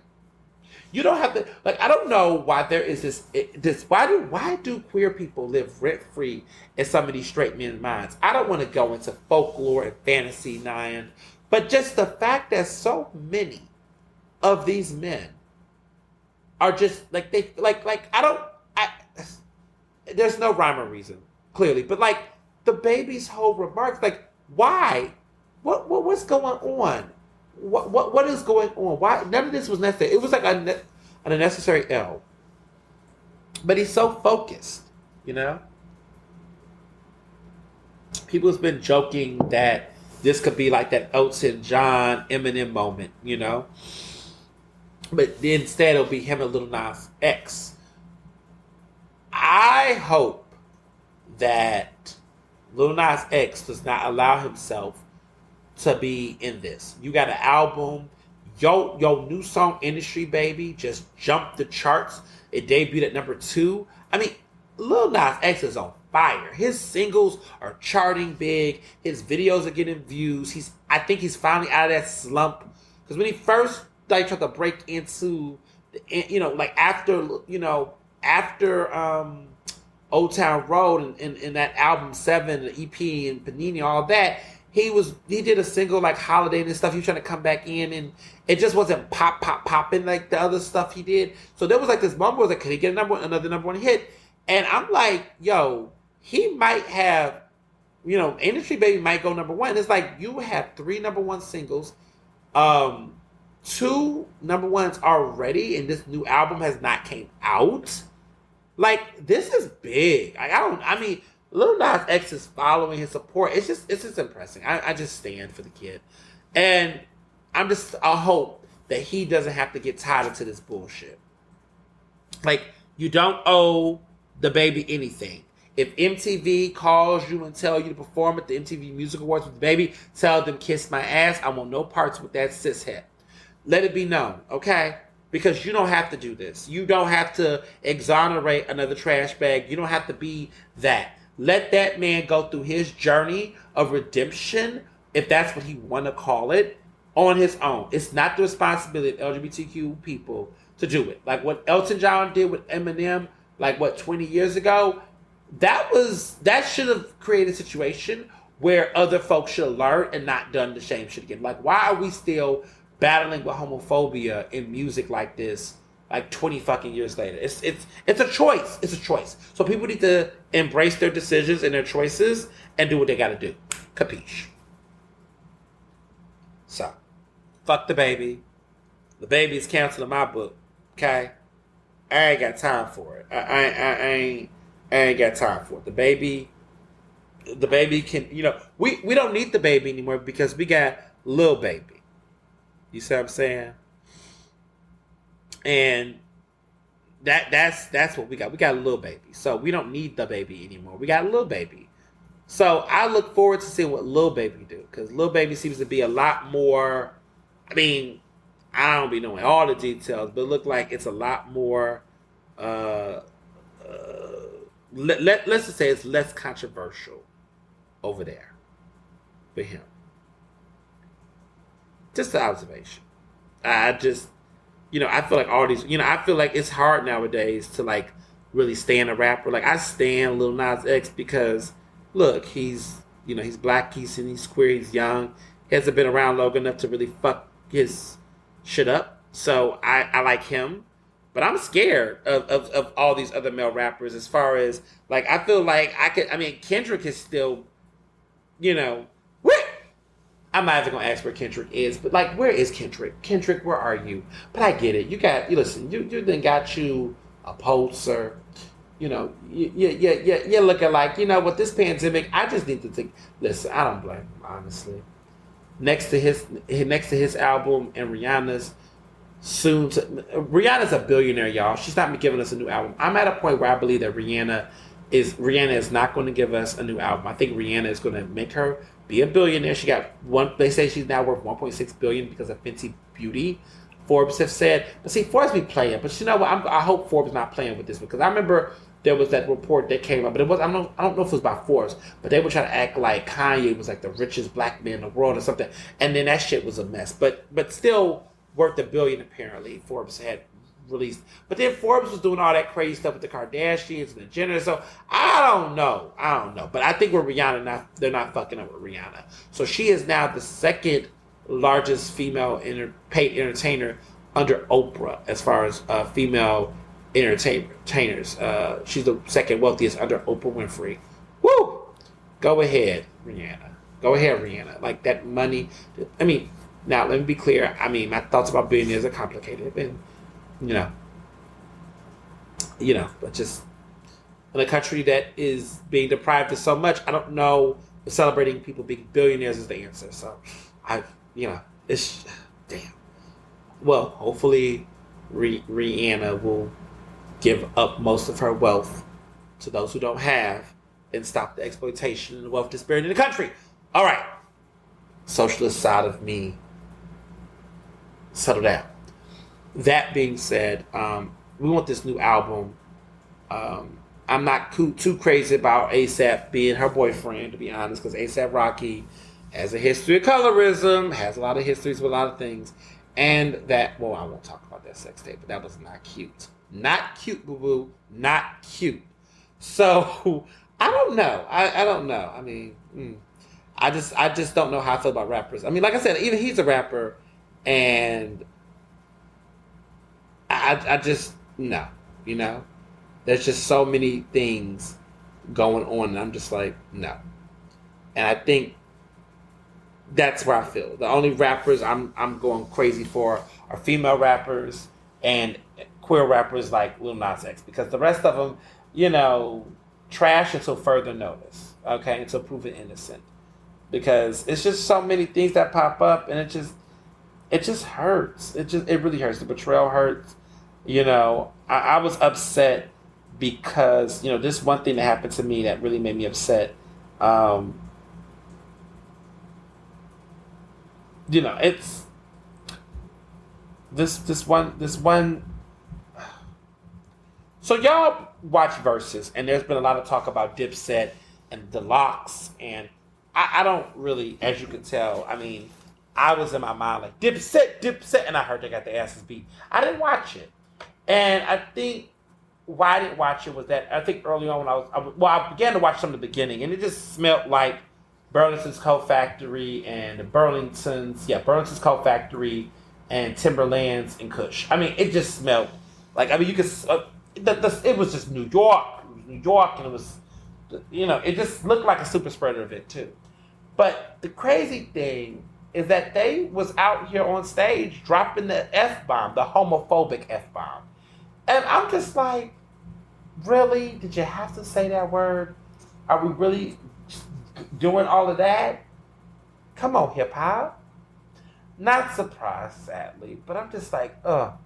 So I just turned it off. I just like, yeah, I'm good. I'll watch something else. I just can't just accept that shit anymore. Like, I just can't. Like, you ain't got no respect for me, I'm not going to give you these views. I'm not. And then, granted, everybody at my time was talking about it. But see, this is how complicity works, because it's like, if white people were watching, I don't know, Jeff Foxworthy and Larry the Cable Guy crack jokes, and one of them just dropped the N-word casually, we would be looking like, so you just go sit up there and keep watching this shit? Like, this shit ain't, like this motherfucker didn't say the N-word just now, and we just supposed to act like that's okay? So when I see people just be like, oh yeah, they said that was messed up, but like, that just shows me that people accept that. Like, people are okay with that. Like, it's okay for other people to get fucked over, but as long as they don't disrespect me, I'm okay. So it's okay for, these people to say this. Like, I mean, even like with the situation with DaBaby's apology, I personally could accept that because, one, he didn't apologize to Megan Thee Stallion. And I just feel like if you're talking about intersectionality, you think about how we're all connected in this, everybody's just going to forget that he brought out Tory Lanez. We're just going to forget that he trolled her. Like, I just think all of these things full circle need to be talked about. Like, there's just too much going on in hip-hop right now. You got this incessant homophobia. You got the continuation of misogynoir and the silence and the violence of black women in hip hop from a lot of these institutions and these men that are at the center of this. And everybody's just, acting like gun violence ain't going on. I mean, it's just a lot of it's yeah. I just could not watch it. And I saw people tweeting about it, and some of the jokes and stuff is funny, and some of the stuff I was hearing about, but I just could not watch it. I couldn't give it my support. And I think as I get older, I just get to a point where I just have a level of personal respect for myself that I can't just sit up and let myself be disrespected for leisure, right? Like educational purposes, movies, reading books. Yeah, if there's an educational element to it, sure. But just the fact that like I'm here trying to eat my food, chilling, and trying to get my watch this, and I see stuff like that, I'm just like, you know what? Yeah, I'm out. I'm good. That's just how I'm feeling right now, and it's just gotta demand more for yourself. You just have to, even if other people won't, even if other people don't. There's just this new calling on me to step up for myself, stand up for myself. Period. So I just Speaking of stepping up and defending yourself and doing what needs to go, child, Andrew Cuomo, Governor Andrew Cuomo, disgraced New York Governor Andrew Cuomo, Democrat.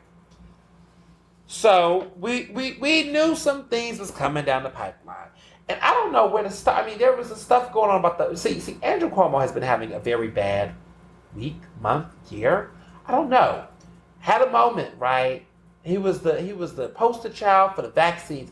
Everybody was liking some Andrew Cuomo. I mean, everybody was riding that wave. Everybody was, calling him cute, talking about he should run for president. I mean, everybody was feeling him, including his brother Chris Cuomo on CNN, who was going on air, having these bro moments with him on TV, and everybody thought all this was cute, and it felt like a moment, right? But then you turn around and you're like, hold up, wait a minute, what's going on? It's weird, it's been weird. So it's okay. There's two things going on Andrew Cuomo, but one thing matters more than the other as of now. But let's just be clear. When all of this credit for the vaccinations went down, people thought he was doing good around the vaccinations. We found out that he's potentially been hiding the numbers, hiding the real issues, the nursing home situations, how many people really impacted. It was a lot of juicing and some playing with the numbers around that with him. That's being investigated. Stuff ain't looking good. But clearly the big bombshell is really the fact that, he has been in trouble, right? He's been found by the AG's office, okay, because we got to talk about, the Queen, New York Attorney General, Letitia James. I have been talking about her on this podcast several episodes, and many of you all have understood that this is somebody who I see as a rising political star in the Democratic Party, but just in the country. I think Letitia James is definitely in that top 5 of Person of the Year for Time Magazine. I think Letitia James is quintessential. Okay, y'all kept talking about Robert Mueller. Fuck Mueller right now. This one right here is the truth. Because if you look at what she's been doing, first of all, she might be Stacey Abrams and become the first black woman governor in American history. Letitia James could be the next governor of New York if she plays her cards right. Might turn around and do Senate. Might turn up and become the president. You just never know. Maybe I'm just standing hard. I'm just saying that Letitia James is clearly doing the kind of work that looks like AG is just the starting point. And there's a lot of thirsty politicians like our Pennsylvania AG, Josh Shapiro, but he ain't got nothing on Letitia James in New York State Because let me tell you about her. I mean, first of all, we've talked about her. She's coming for Facebook, y'all. She's come for NRA. She's come for Trump. She's really on Trump's ass. And I really think she's going to be the one that's going to hit the nail in the coffin for Trump when it comes to getting some real serious dirt on him and getting him locked up. Andrew Cuomo now. Another body.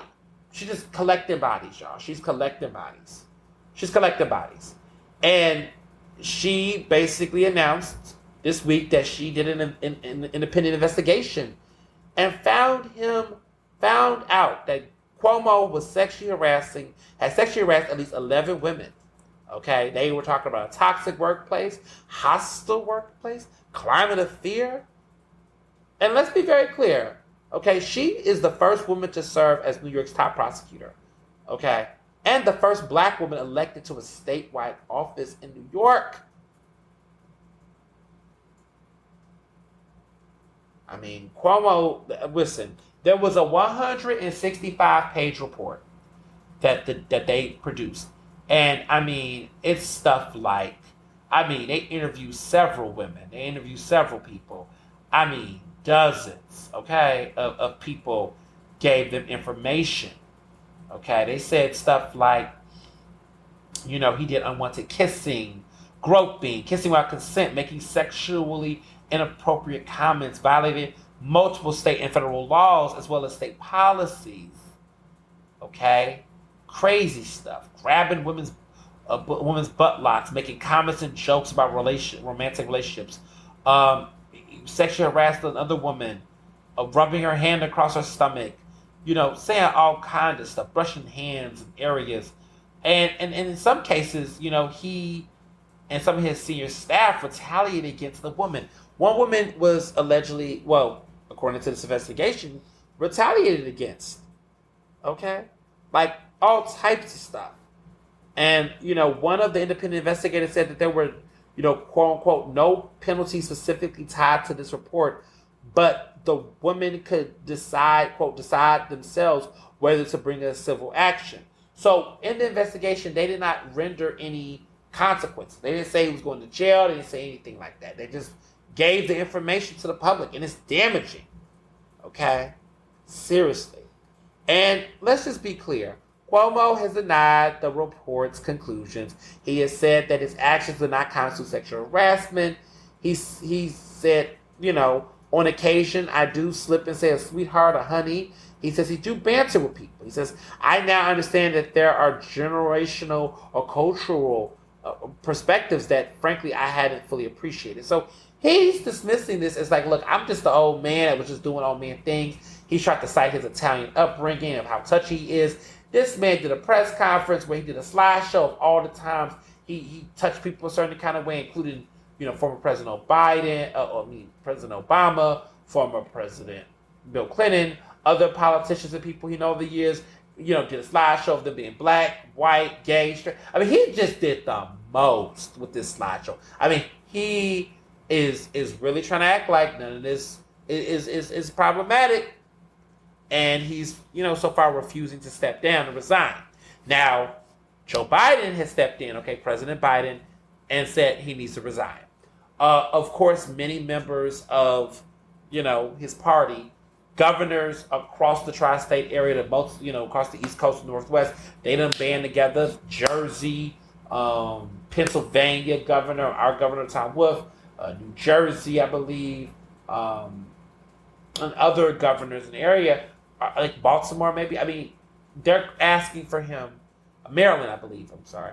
Other people are just asking for him to step down. There's joint statements from folks, but the party has turned on their own.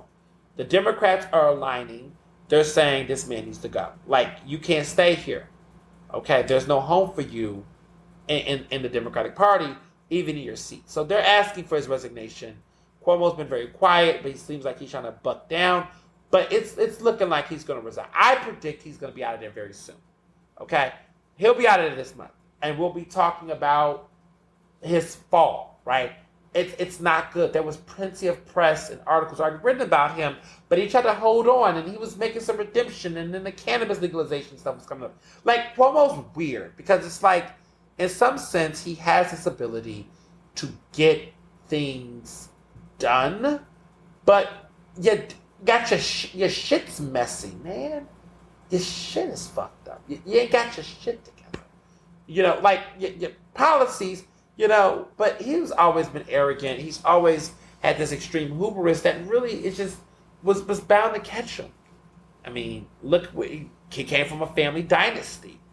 Okay, his father held this position. I mean, there's a lot of ego, a lot of things. And Chris Cuomo is getting caught up in it. They said in the investigation he's been, you know, was giving him support and helping him with statements and stuff. And I get it. Cuomo got to be there for his brother. Chris got to be there for his brother. But bro, they said apparently, CNN had asked for him to take a break off of, you know, apparently they said they wanted him to take a break from doing the show. Like he could support his brother, but you could take a break from being on air. That was the option provided before all this. If I was Chris Cuomo, I would have taken that break. I would have said, look, first of all, these people are rich. Take that break. If you want to be there for your brother, be for your brother. But to be on air and to be, I mean, I just think that's too much. The politics, the branding, you should have taken that break. And it would have never made people question the integrity of your coverage, even though he has completely steered clear. But I think the visibility of his media presence along with his dibbling dabbling is like at the same time, it's hard to separate the brands. And so I don't know what his likelihood, his future is going to be like over there. I don't know. He might be able to weather it, maybe. But I do think this is definitely going to hit, you know, the trust of some of his followers and his audience. I mean, for me, it's just, I'm just kind of like, you know, this was a dumb look. Like, you should know better. You should know better. Like, your brother, this is deep. I mean, this is actually someone like Cuomo who was coming for Brett Kavanaugh, talking about supporting and believing in the victims and the people who've accused Kavanaugh. Now you're over here doing this. It's just too much. It's just too much.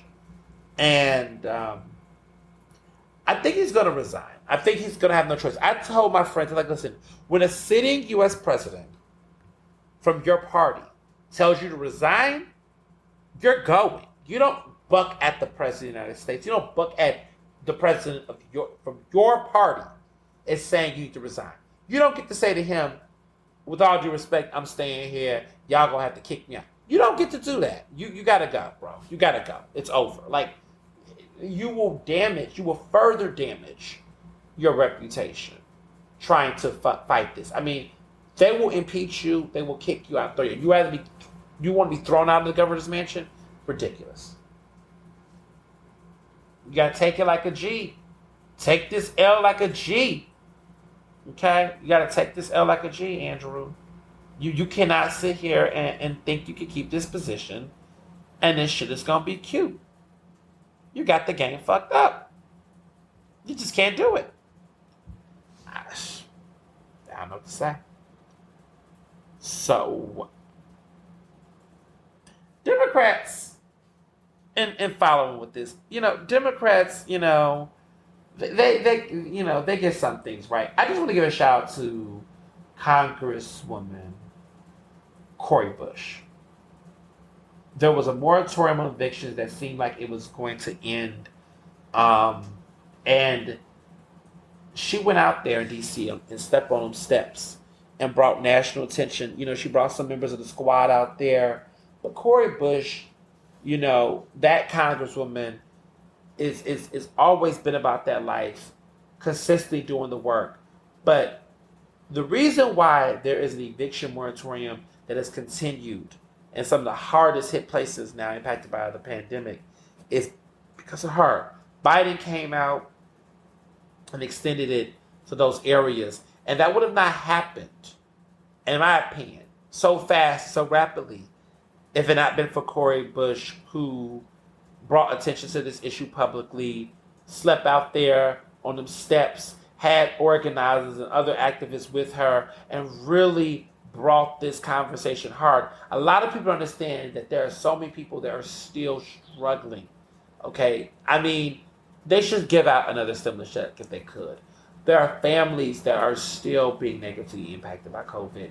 You know, people keep talking about there's more job openings, opportunities, but these jobs are not the jobs that match the income and the support that these people have been used to. Okay, it's getting serious out here. It's been serious, but but when we're talking about city reopenings and opportunities and other things, the limitations, the stuff that's been there, I'm just grateful that I've been blessed and very fortunate to have so many new opportunities come for myself in all of this. But like, I've been privileged with the fact that I have 2 degrees. I have, a financial support system, of, close family and good health and all these other things. Like, but that's not a lot of people's reality. And we sometimes get caught up in our own lives that we forget that this is like, there are people right now, like, who have not been able to pay their rent. And they're scared of getting kicked out because, one, you're getting kicked out at a time where there's a very contagious vaccine out here. That's a lot. That's raw. That's hard. And so to see that happen, to see Cori Bush, just a true progressive, go out there and do that, moments like that reminds you that there are still impactful politicians in the world. There are still slithers of goodwill and things to look forward to. So I just can't just shout her out enough. Okay, y'all asked about this. I'm gonna give it a smidgen of thought. But y'all asked about this Frontier video. Have I seen the Frontier video? Of course I saw that stupid video. This white dude leaving out of Philly. White boy on the damn thing out here had to get duct taped by Frontier staff. Apparently, allegedly, the Frontier staff was initially being threatened to be suspended because they duct taped this white dude who was grabbing women's breasts, harassing, threatening, being belligerent, without his mask on, clearly, on this plane, talking about how his grandfather's worth $40-something million and his parents worth millions. Then why the fuck are you on Frontier? So, I mean, my whole take on this is very simple. Don't ride Frontier, okay? Don't ride. Well, let me be clear. You get what you pay for. If you don't want to deal with that type of ratchery on a plane, where first of all, the staff did what they should have did. They was taping the fuck out of that boy. And honestly, when you're on a plane with that many people, and this person could completely do all kind of things and pose a threat. Like he could have been a terrorist. You just don't know what the energy was given. You best to believe they're not about to play those games on that plane. So I salute them for what they did. But there were some people that were upset, right? Or clearly staff were, but they did what needed to be done. Because what should have happened? He should have just did whatever? Nah. And then apparently got arrested or taken in custody when he got off the plane, which is good. Which showed people that he was the real culprit, not them. So I just listen. I don't ride Frontier. I don't think I've ever been on Frontier before. I have been on Spirit before, and those were the days. Listen, when I was out here, when I was young, trying to get from point A to point B, okay, I didn't have no coins. If you have money, you can afford not to get on Frontier, please don't get on Frontier unless you have to, unless you really don't have the money to get on another flight. But just avoid Spirit, avoid Frontier as much as possible. Avoid them. Book early and often. Get affordable seats, save seats. I don't know. Just don't ride those planes. This Matt Damon situation, I don't even like. I don't believe anything Matt Damon is saying right now. Okay, there was a story, a report came out that his daughter said, well, he apparently in an interview said to his daughter, who said about his daughter that she somehow told him to stop saying the F word. And I'm talking about the homophobic F-bomb, right? And people was taken back because they were like, hold up, you have been in some very controversial, notorious gay films, or films where you have played gay characters. A Talented Mr. Ripley, but Under the Camera, which came out in 2013. Okay, it came out been about 8 years, but he was in a movie where he played Liberace's lover in a film, gay lover in a film. So I'm just sitting there looking like this don't make any sense. it's allyship. But he's always had issues with diversity and inclusion. I mean, trying to get at black women about diversity, like, it just never. Matt Damon has always been a little like that white progressive that just doing too much. You're doing too much. You're saying too much, Matt. Well, apparently he's now backpedaling and saying that none of that happened like that, and he stands for the LGBTQ community. Sure, Jan. That's all. Sure, Jan. Sure. And then, since people just want to keep being homophobic, Black China. I don't even know what to say about Black China. I don't even know if people remember who Black China is, but Black China, she is the famous baby mama of Tyga, which is a rapper that he's not too good himself, but Tyga, okay, so apparently, so Black China, for those who may or may not know who she is, Black China was a stripper turned famous girlfriend of people like Rob Kardashian. She dated him, which was the biggest thing ever. She got a child with him, which basically said the joke was about her at the time was that she pulled a Kardashian on the Kardashians, which she kind of did. She got one of their family members, got that money off of them, dated Rob, had the baby, because that's kind of what they do. They've been criticized of going into other communities, blacker communities often, except for Courtney. Courtney minds her business. Okay, Courtney stays. Anyway, Courtney just don't do the same things to her sisters. I'll just say that much, and admirable as well. But she basically, they normally go out and get basketball players, rappers, or whatever. But no one ever goes after them and poach them in the same kind of way. Or, who's going to go through the Kardashian clan's money or assets in this type of way? So Rob is the brother of Kim and Courtney and Chloe. Like, he's the brother. And I guess the half brother of Kendall and Chris. Not Chris, but Kendall and Kylie or whatever. All these Ks. Can't keep up. So Rob has always been the outsider. Anyway, Black China somehow and them had a thing. They had sex, had a baby, whatever. She also, before then, was with Tyga, had a baby with Tyga. So she got children with Rob and Tyga, okay? Black China does what she do. Well, she has had an on and off relationship with Tyga. Tyga pays child support, something he don't, allegedly. She likes to troll him, she likes to harass him. But she just went a little too far recently. She got on Twitter, and I guess there was something going on between them, I suppose. We don't know the drama, but she was like, Tyga loves trans, and so do I, or me too, or something like that. But basically, she was trying to play into outing him. Because there has been rumors that potentially, Tyga is attracted to transgender women. Okay. Why is this a thing? Like, why does this fucking matter? Why do we fucking care? And what did you think he was doing by trying to put that out there? Like, why do LGBTQI people live rent-free in y'all minds?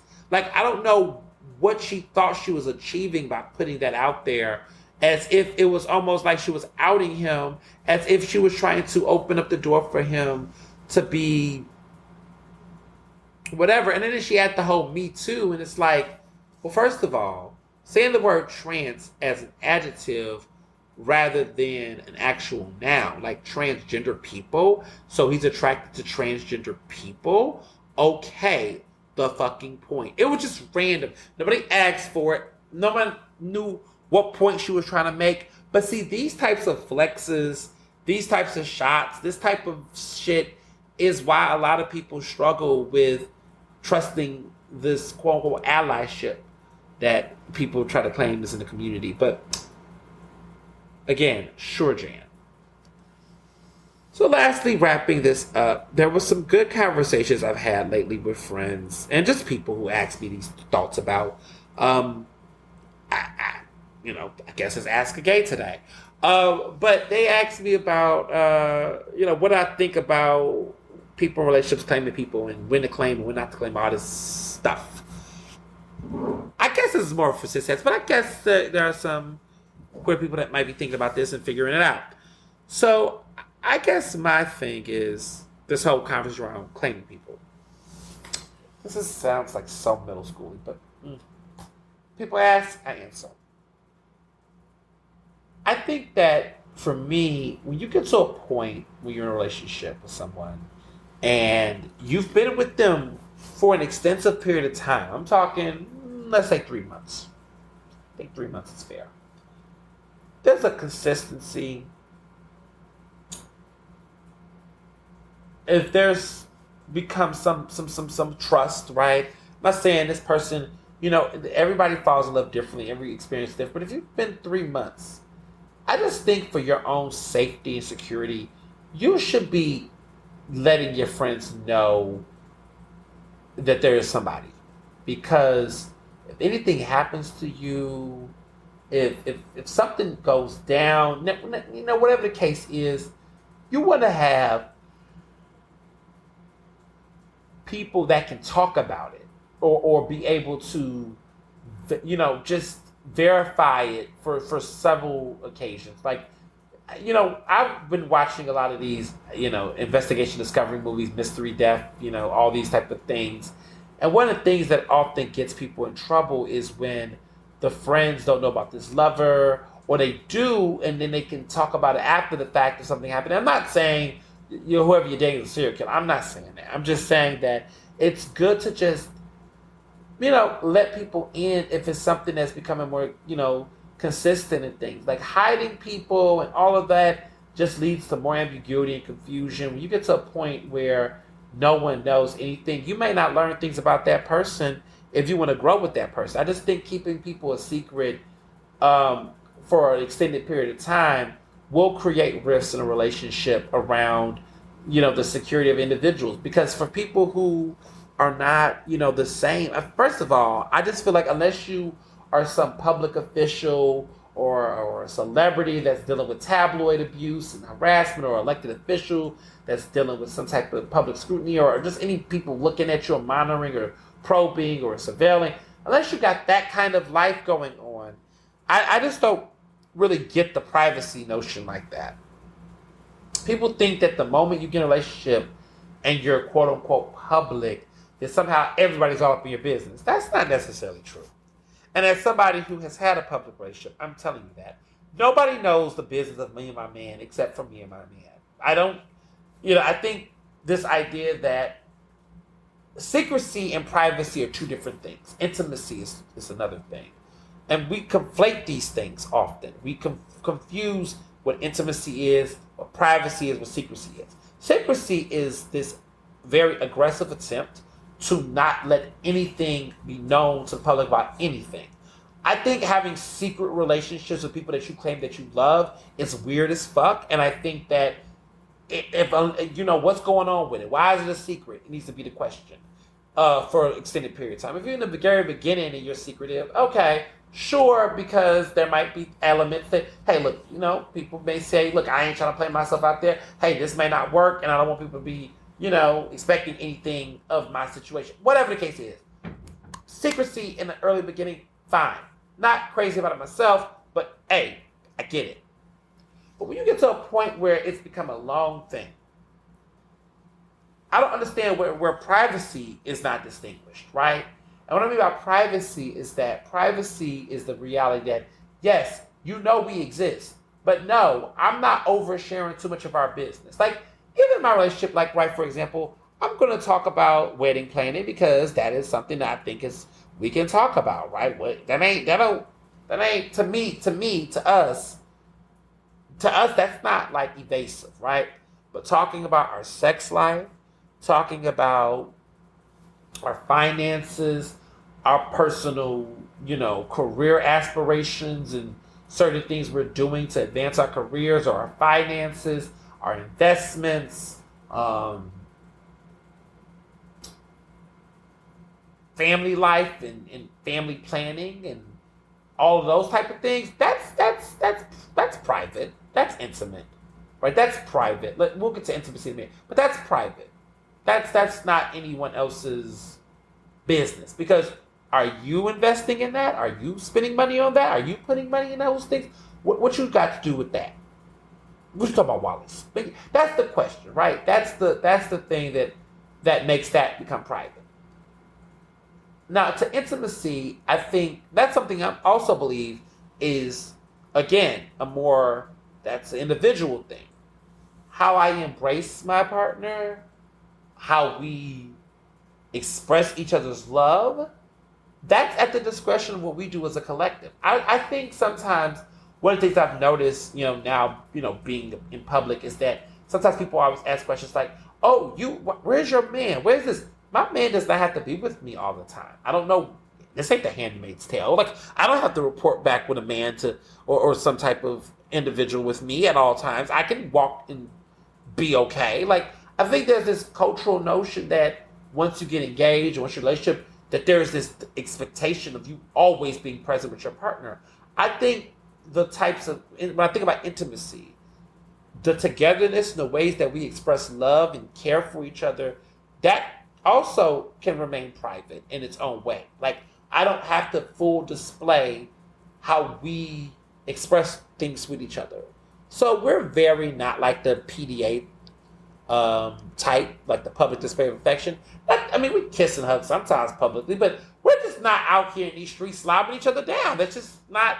I've never been that person, even before I was in a relationship with Mr. Johnson. I just never was that person. I'm not judging people that do that, but it's just from my own. I think part of it is just the culture I grew up in. It's like that wasn't something that you just did. Like, go out, say, oh, thanks, boo, hug, kiss when you embrace each other, something like that. But all that other stuff, I get every couple's different, people do their own thing, but I've just never been like crazy about it. Like, and neither has him. So it just, that's one thing we got in common. We're just not like crazy PDA people. And I have not pictures together, going to events, taking pictures, all that. That's fine. But like, I've never been that person. And I think, again, everybody's intimacy levels are different. Some people, like, look, I'm going to kiss you down and kiss up on your neck in front of everybody. That's that. Our intimacy is more open.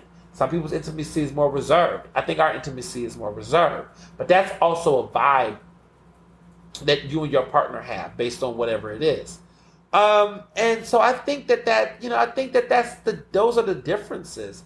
I think avoiding secrecy is important, right? And understanding that in some ways, having that public display provides a level of clarity around your shit. Because I think one thing I will say, I sometimes joke around and stuff about people not really being respectful, but I would say that 98%, okay, 98, not 99, but 98% of the time, I will say that most people are very respectful of me when it comes to my romantic life, because of the fact that I have disclosed that I am off the market, and I'm very clear about who I'm with and what the situation is and what our relationship is, right? Like, I'm very clear about what kind of man I am, what kind of relationship I am in a monogamous relationship with one man, a man that I'm getting married to, that I'm in love with. That don't come through. Don't slide up in these DMs. You ain't gonna get nothing in these DMs, right? You're gonna get some advice and take care, but you ain't gonna get nothing. You ain't getting nothing in these DMs. And so that is important. I think as someone who is, very public and people know who I am in various places, it is. I believe for me, it was very important that people knew outright that I was off the market across the board. There are some people out here who have been engaged, been in full relationships, all of that, got married with somebody, no one even knew they was in a relationship or whatever. And, people have been doing the Issa Rae. And I'm like, look, the Issa Rae, it makes sense for Issa Rae because who Issa Rae is. Some people want to do that too. And it's just like, so you wake up one morning, you're like, damn, you got married? I didn't know you was with somebody. What the hell? What's going on? That's, I don't know. I just find that a little bit too, I find it personally duplicit, because I feel like you don't know what the dynamics could be. I remember a friend of mine who was very, very, very, very, very private, but not even private, but secretive. Okay, let's be clear, because private is a relationship is public, but no one knows the business, which is, I think, is what it should, that's ideal for me. But again, secret. They was in a secret relationship. And because of the fact that nobody saw them or knew, they was always complaining about people be hitting on me. People always trying to holler at me. I'm tired of people asking if I'm single or not, blah, blah, blah, blah. And it's like, well, if you feel all that way, disclose. You don't gotta disclose everything, but like let people know what's your situation so that you know, or would be, if you've been in a relationship for a long time, be a little bit upfront because you could be open the door to people feeling like they could just talk to you any kind of way or come at you any kind of way because of it. I'm happy that, again, 98% of the time, no one's coming at me sideways. No one's trying to flirt with me. No one's trying to do any of those type of things. Oftentimes individual. Now, sometimes if I go to a conference or somewhere and people, I'm, whatever reason, it's a stranger, somebody might say, "Oh, you look good. What's up? What's your number? Let me get your number." I'm like, "Oh, I'm sorry, I'm smoking for." You can do that. That's important. You can just easy. And normally, I would say for me, the good thing is, I don't know, I'm fortunate enough that it never went, nobody ever tried to do too much. It was normally okay, lucky man or something, and keep it moving. It can just be that simple. It doesn't have to be all the extra. But you just have to establish those boundaries and respect those boundaries and maintain your respect of yourself and your relationship. Too many people don't do that, and I think that's how people get caught up. Too many people be out here, what's that word? That term, acting single? I don't believe in that. Don't be acting single out here in these streets. Okay, if you with somebody, you with somebody. Okay, don't be acting single in these streets. I had a situation before Mr. Johnson when I was calling myself in a relationship when I was in my earlier years in college, and dude I was with prior, talk about acting single. Yeah, it clearly didn't work out. So, yeah, that's claim your people with pride, love openly, love publicly, and remember that loving publicly doesn't mean that everybody's in your business or care to be in your business, but it means that you can establish respectful and healthy boundaries, but also acknowledge that, this is something to be proud of, nothing to hold a secret. Love shouldn't be a secret. That's right. Love is love, but love is also public, and public love is public love. So that's all. This was all awesome and great as always, and be best. Ernestly Speaking is recorded in Philadelphia, Pennsylvania, and can be found on Apple Podcasts, Google Podcasts, Spotify, and SoundCloud. To stay up to date with the latest on the show, follow me on Facebook, Twitter, and Instagram at Mr. Ernest Owens. Use the hashtag Ernestly Speaking to tell me what you thought about this episode, and check out my website at ernestowens.com.